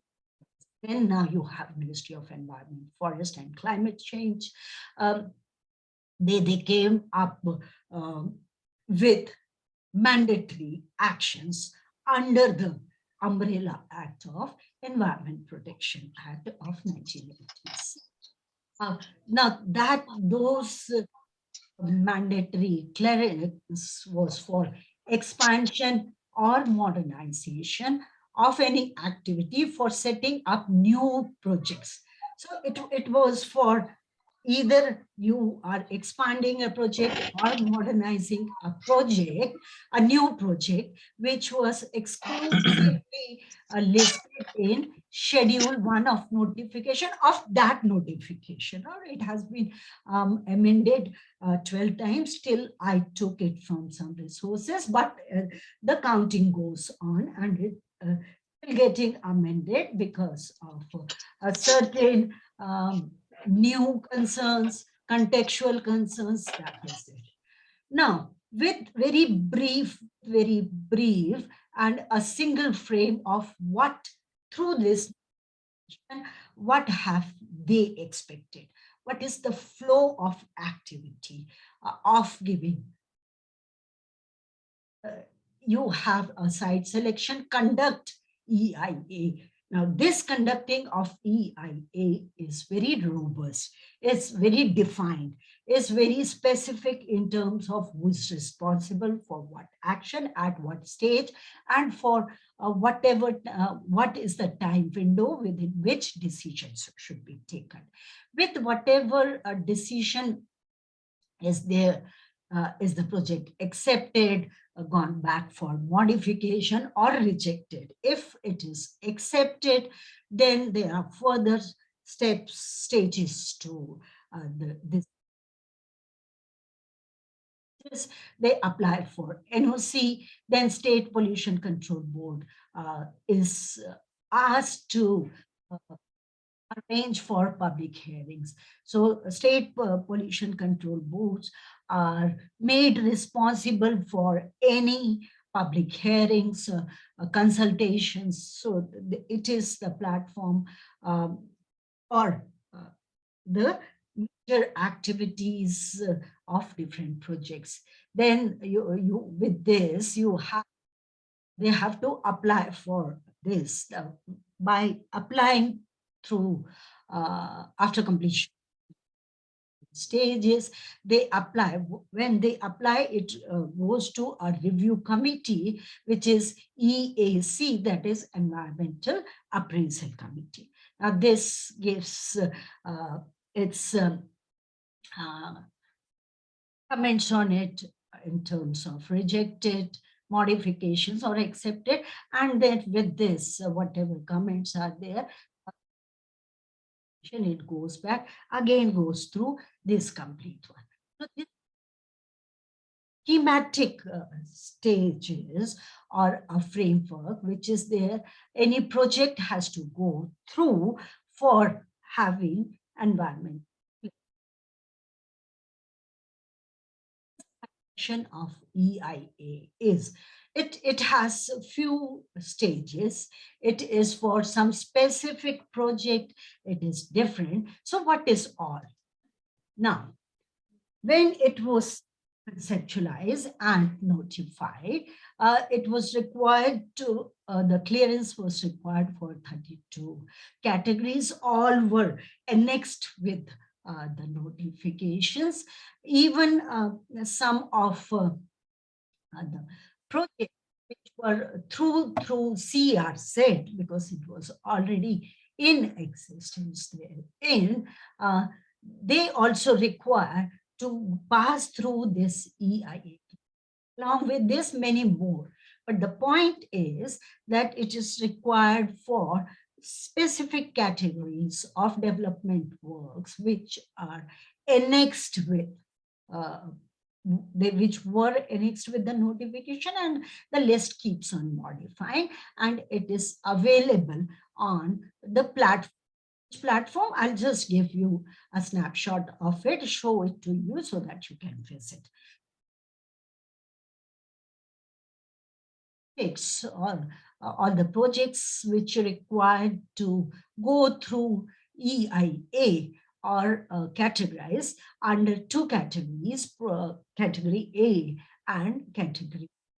Everything is annexed in the notification. The projects could be for expansion, modification, change in the product, some changes in the spatial extent, that is some size of the thing, have some changes on impact of natural or man-made resources or human health. So everything it is considered while categorizing the projects under these two categories of category A or category B.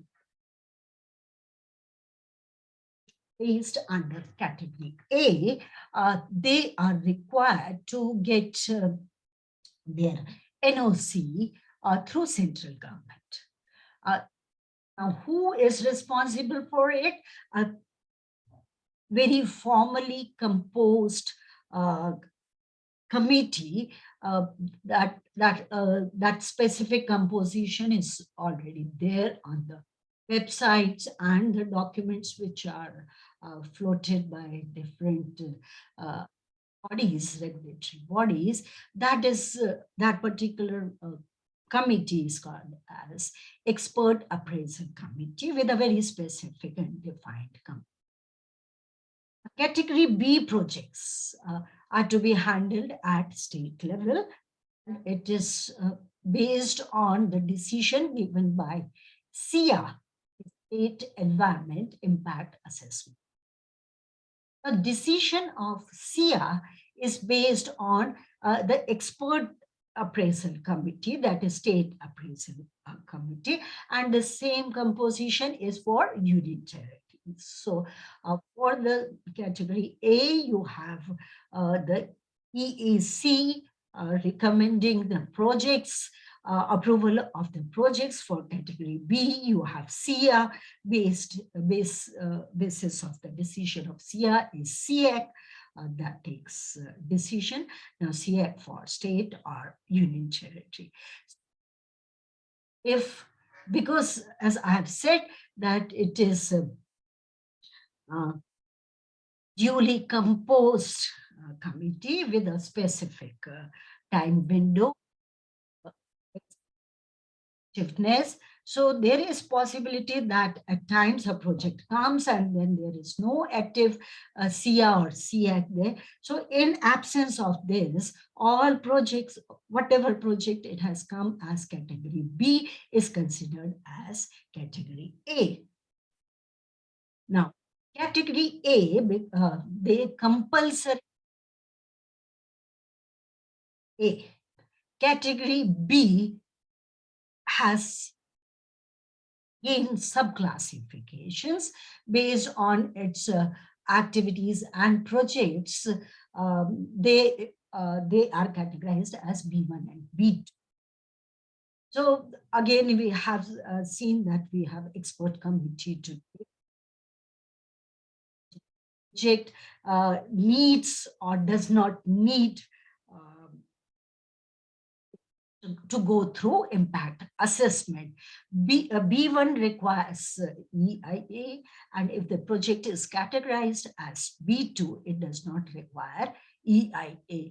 Now, all this, whether or not the project requires to go through EIA or not, there are forms 1 and 1A, which is to be filled by the propagating agency or a propagator for further considerations.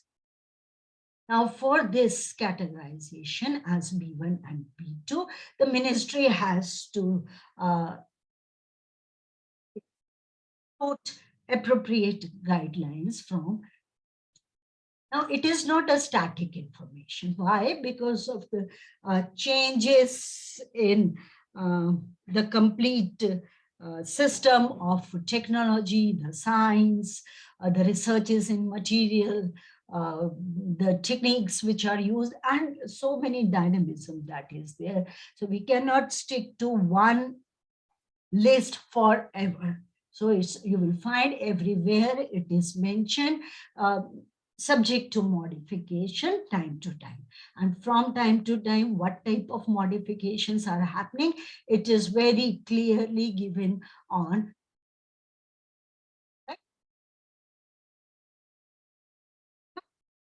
So it's clear whether the project is category A, project B1 project, or B2.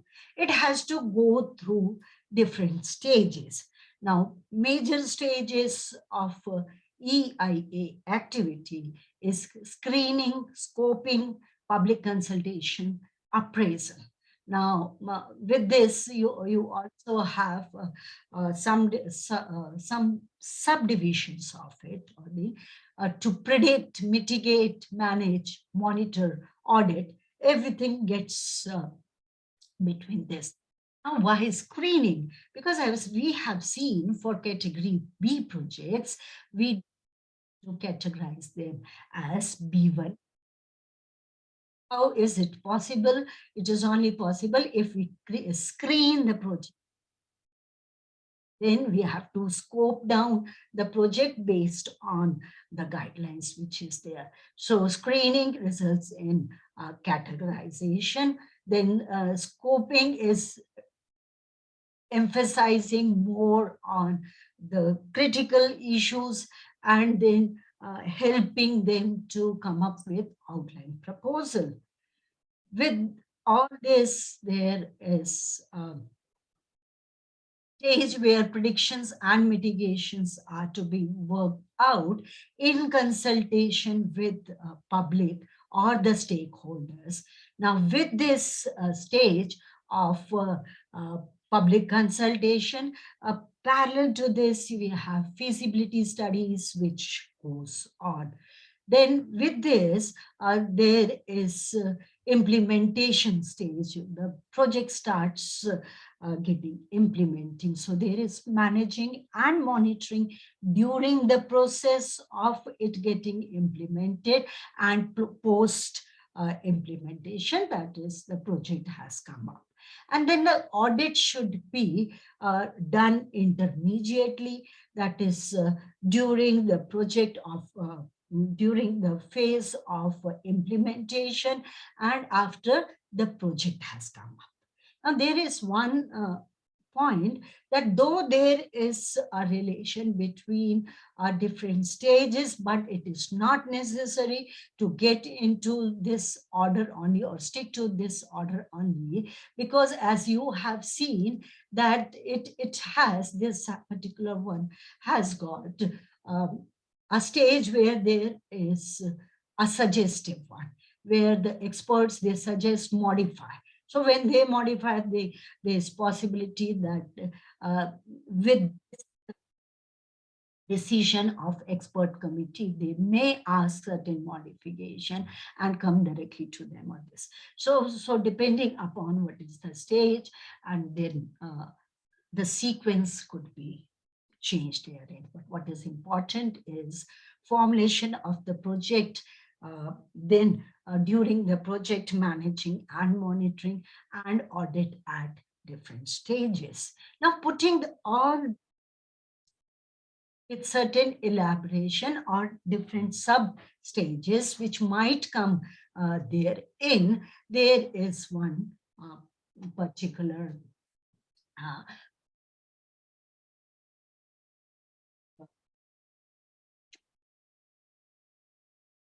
is formal activity that goes, that decision-making activity of EA. You also have some scientific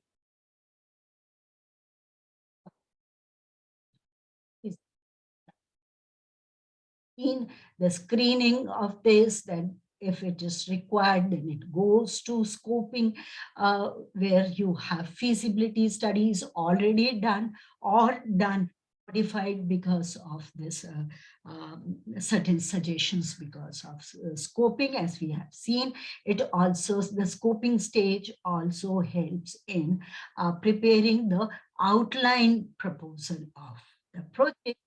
And predictions, again supported with the feasibility one, add with the predictions and mitigations.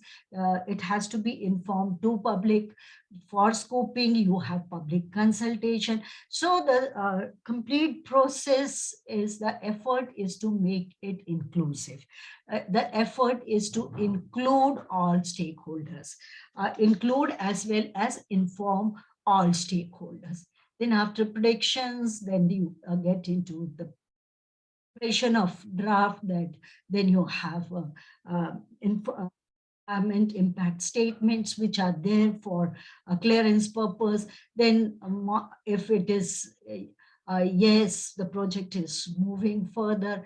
You have management monitoring and audit. So please don't get confused with two different slides which I have shown. They are there with some specific objective. This is the one. It is more detailed part of it, and then made it more action oriented. What type of actions are happening? So the EIA process is same. It goes through those basic stages of screening, scoping, and likewise.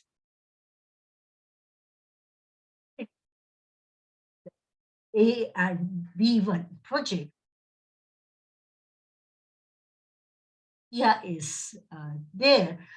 They help into these expert committees. They help into determining of terms of reference, which is very important.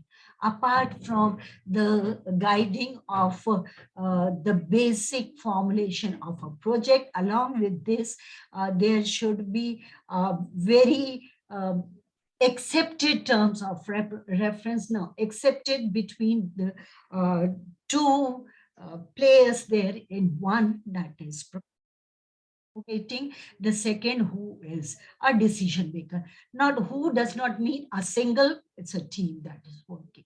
So after this, determine terms of reference for the preparation of the report. Now, Form 1 and Form 1A, we have already. The information which they have already provided in is used or as taken as a help by the expert committee. Then there is a physical site visit by the expert committee on for that particular process, project they are in. So it, apart from the consultation, the public consultation, the site visit is again a mandatory stage within the EIA. Now, public hearing, what does it? Who categorized as stakeholders? So it's a very defined one. It is for the concern of local affected persons who have substantial stake in the impacts of because of that project, directly or indirectly. So the public, which through EIA has been addressed to, has a context of that group of people or those who are directly or indirectly will get impacted by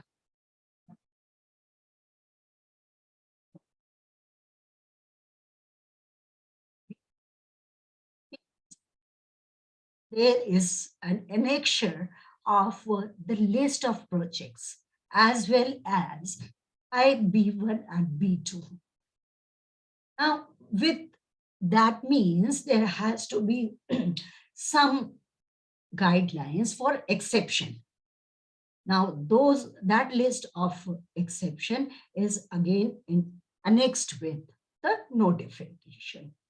Where should the public consultation be held? Now, public consultation is usually held site or virtually. On-site is, what is the definition of the site? Now, the site is not only the exact dimension of the project, but some close proximity to it, the physical extent where, till where that particular project has got influence on, in terms of environment, in terms of the social system, economic system, and likewise. So this, the public consultation should be at a site which is in somewhere near to the project site, and the details are there for defining the site of public consultation.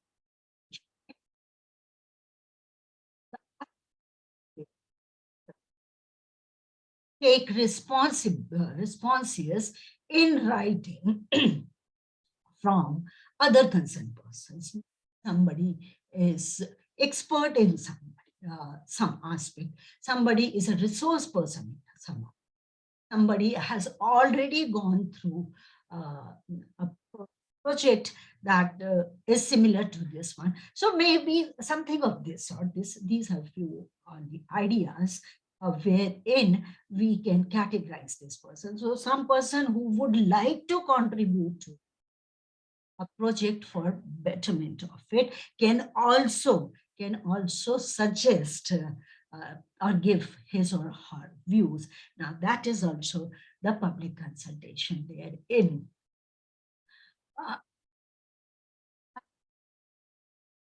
Obviously, there will be some suggestions. There will be some difference in opinion. There will be some points points of concern, points of appreciation like this. There will be something of that. So,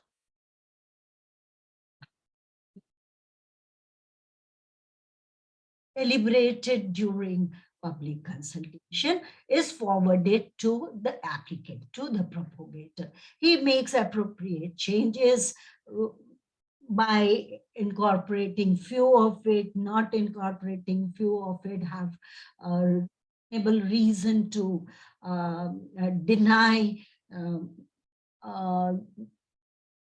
incorporating those concerns which are there, and then with a very scientific rationale behind it, very strong rationale behind it, appropriate changes can be made in again that particular project gets into the process to reach to regulatory authority. Now the detailed scrutiny is again done by respectively at center or state as EA, resulting into final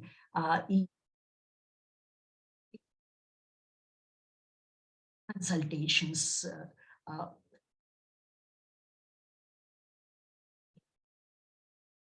Now, this report is submitted for clearance. Now, there are few projects again, which for which it is not mandatory to have patients. Now that is again annexed therein, as well as based on the information that has been filled by the applicant through Form 1, which are required therein. Based on this, the regulatory authority makes decision of either to grant, as we have seen. There's three possibility: can reject, ask for or suggest for modification, or grant it. The procedure for, again, this complete procedure, because rejection of such a project involving lots of human resources, financial resources, it has got a very detailed and a robust guidelines annexed as appendix in. Now, with this experts' recommendations, there is a possibility that there is disagreement with the body. So in case of disagreement of the regulatory body with the experts' recommendation, experts shall request it to the respective state, as the case may be. Now, even after this, when it comes back from this, there is possibility that it is again having some not very clear mandate. At that time, there are again certain guidelines given in the process, or it is asked to make some decision, partial decision, or some modified decisions at that stage by the regulatory authority. particular process, it involves lots of people, lots of decision making, lots of activities. So there has to be some timeline fixed to it. So there are certain tentative, these are tentative timelines.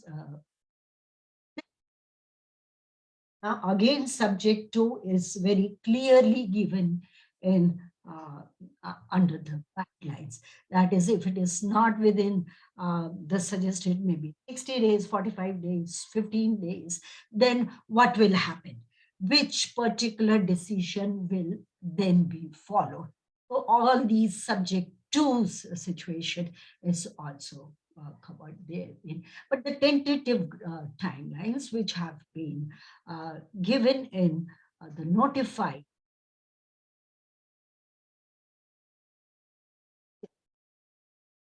at the screening and scoping stage should not take more than 60 days, and expert committee is responsible for taking all this from categorizing of project A, B1, B2 to deciding to the terms of reference. Then the investor is 45 days fixed for public consultation. State pollution control boards are always responsible to organize these consultation activities. Expert committees is expected to make decision on appraisal within 60 days. So between appraisal and 15 days with all those activities, final decision with all those activities, it is 15 days are kept so that the final decision, within that final decision, again, because there are certain procedural requirement as well as some other requirements which are to be completed between this final decision and the complete sealing of yes of this project. That has been again put as 30 days. In the background, that yes, it is badly needed. There is chaos, there is all mess. We are reaching to a situation of nowhere if we do not follow some system.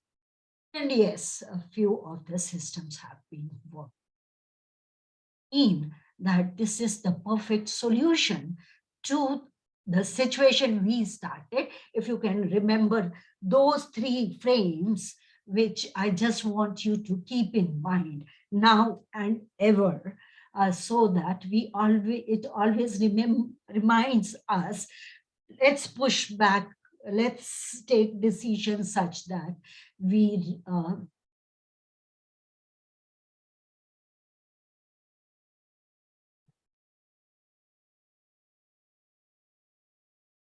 is not forever. If a particular project has gone through NOC and the project has got initiated, it is implemented, it is not forever. There is a fixed timeline, which is associated with different projects. That means after that completion of that time period, that particular project needs to go for renewal.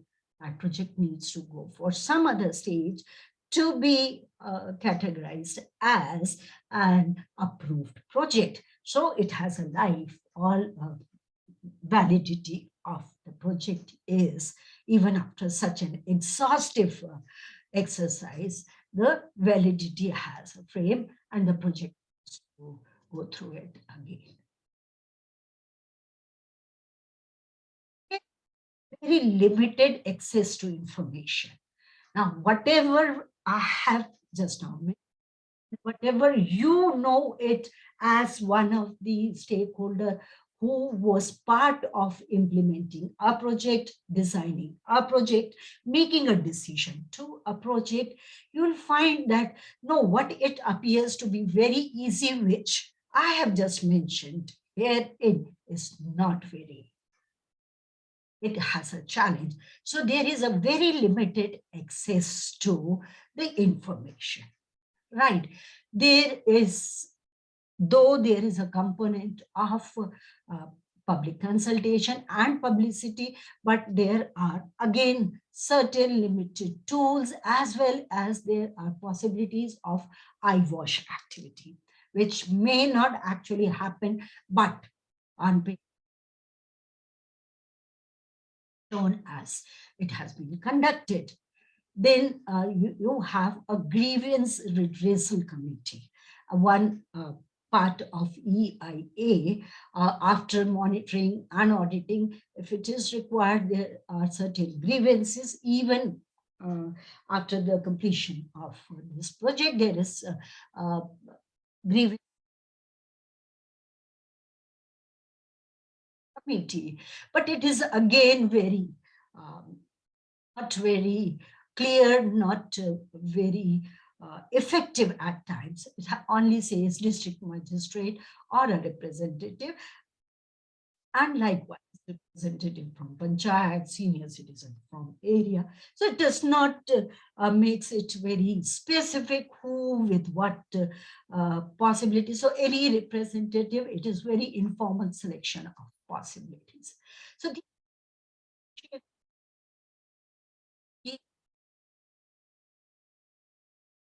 go through few slides and you can see otherwise when you will get into more details through so many tutorials which are available. Certain videos are available, tutorials and literature reviews are also available, apart from the ministry websites which are there.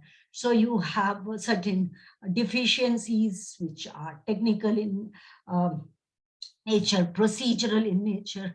You have very structure, as we have seen, that is, it by itself says that if you do not have CA then or CEC, then you have to go to ESC. So that is such a weak institutional or structural issues. It works with limited resources. There's least possibility of it getting synergetic with the policy framework. So the follow-up of procedure is at times missing. There are lengthy delays, though there is fixed timelines, but there are procedural on certain pretexts. I understand we are just spilling the time, so I'll just browse through very quickly few windows which I have just taken as snapshots from the ministry website. Very elaborate site wherein you can just access that ministry's website, wherein you will find all online submissions and monitoring drop certain heads which are there on. Then you have certain cases, best practices, or cases which have been already approved. So you have you can refer to these projects and then can design your project, modify your project, take away best practices from it so that you can make your project more foolproof. Have very specific category B project website because it is state specific. So it has got all states interactive cells therein. Now with MP therein, you can just click on MP cell and then you will reach to very updated, very informative part of the state environment impact assessment. Yeah, web. Now this all these helps are, you don't have to or some other resources. They are there as very clear guidelines, and so you can online submissions and monitoring of these clearances which are required through this website, which is a single window clearance, which is government to corporate or government to government portal of Ministry of. Now, with this, this is a very small effort to create awareness of, yes, we understand, we have tried to make use of technology and science and decision-making process to formalize what is there. But this does not give us liberty to ignore on very important aspects as professionals or decision makers. Thank you so much.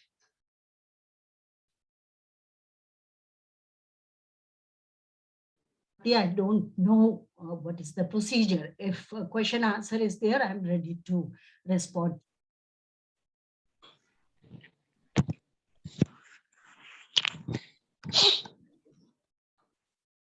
Participant, do you have any doubt?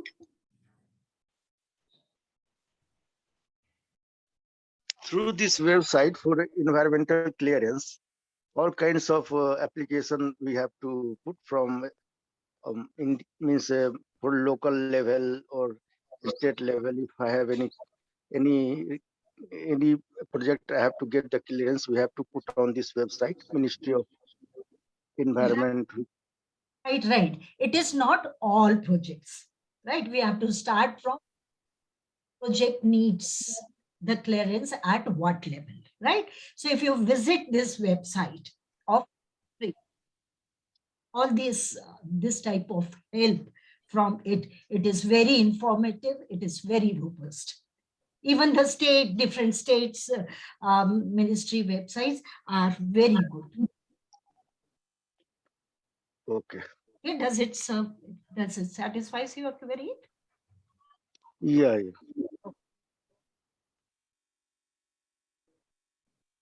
That's fine. Hello, ma'am. Ashish here. I have a small doubt. Just want to understand, like whenever this EIA is conducted, right, are the adjacent or nearby projects also accounted for it?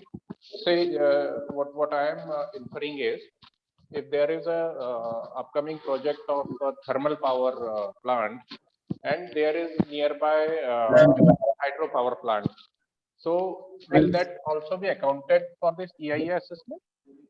Ashish, this is very, very valid one. This is one of the limitation of EIA. It is project specific. Okay. Right? It is project. But that's where the role of the coordinating agency comes. Okay. Right? These are, first of all, it is not possible with we have one analysis, what we call as land compatibility analysis, right? So land compatibility will not let. Can I please ask others to mute themselves so that there is a land capability exercise. It will not allow two entirely different project to be on nearby sites. Most HMAT technically it gets off, but yours is different one, right? It is more of a governance one. So this is one of the limitation. But the coordinating response agency, yes, has a role to play and should take into consideration. Yeah, because I have a live example.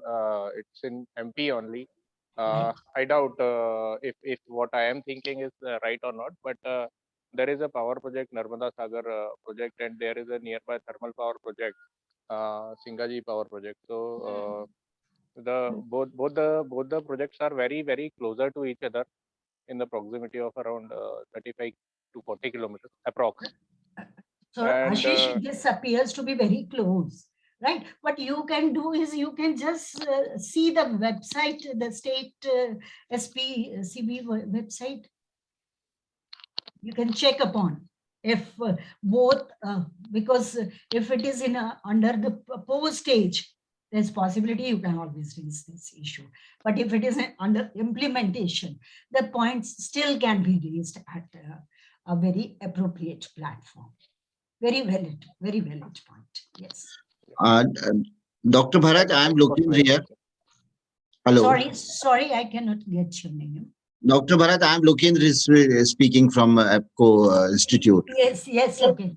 Yes. Okay. Yeah, it was a nice session, and I just want to inform all the students and participants that we have tomorrow Dr. PC Dubey, who is chairing the State Environment Impact Assessment Appraisal Committee, which is the statutory committee and very important functions that this committee has. So Dr. Dubey is himself a senior IFS officer. He retired from the Principal Chief Conservator post, and now he is the chairman of the State Environment Appraisal Committee under this Impact Assessment Authority. So most of the questions that participants are raising are very important questions and quite interesting.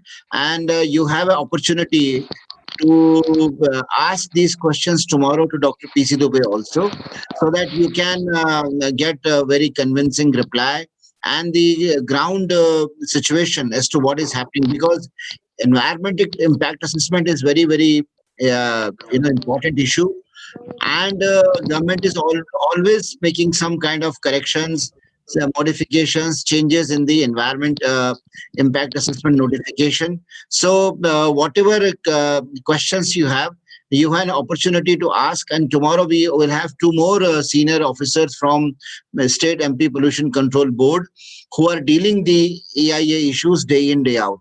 So they will give you answers to all your questions and inquisitiveness, and they are handling these issues. So all practical solutions will be shared with you. So thank you very much, Dr. Bharat, and thank you all the participants. I think we are coming to a close to this session, and any questions that you want to ask, please keep asking, sharing on the WhatsApp group, so that we can also pose it to our very eminent faculties and also to the chairman of the State Environment Impact Assessment Appraisal Committee, Dr. PC Dubey, so that he can also prepare himself and answer your questions. So I think a very good session that Dr. Bharat has taken. Thank you very much. And anything on EIA or anything on environment or climate change, please keep asking, please keep reading. Self-reading is most important. Keep reading, keep asking questions. We will try and answer all your questions on WhatsApp group. We will try and answer all your questions. Thank you very much. Thank you so much. Thank you. And pleasure is always mine to address to people with the same thinking. Thank you so much.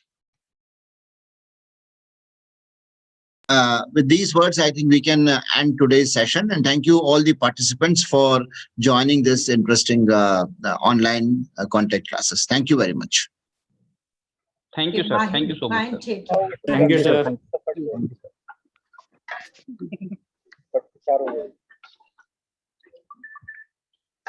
दस 20 50 दिन बन नहीं पा रहे अच्छा है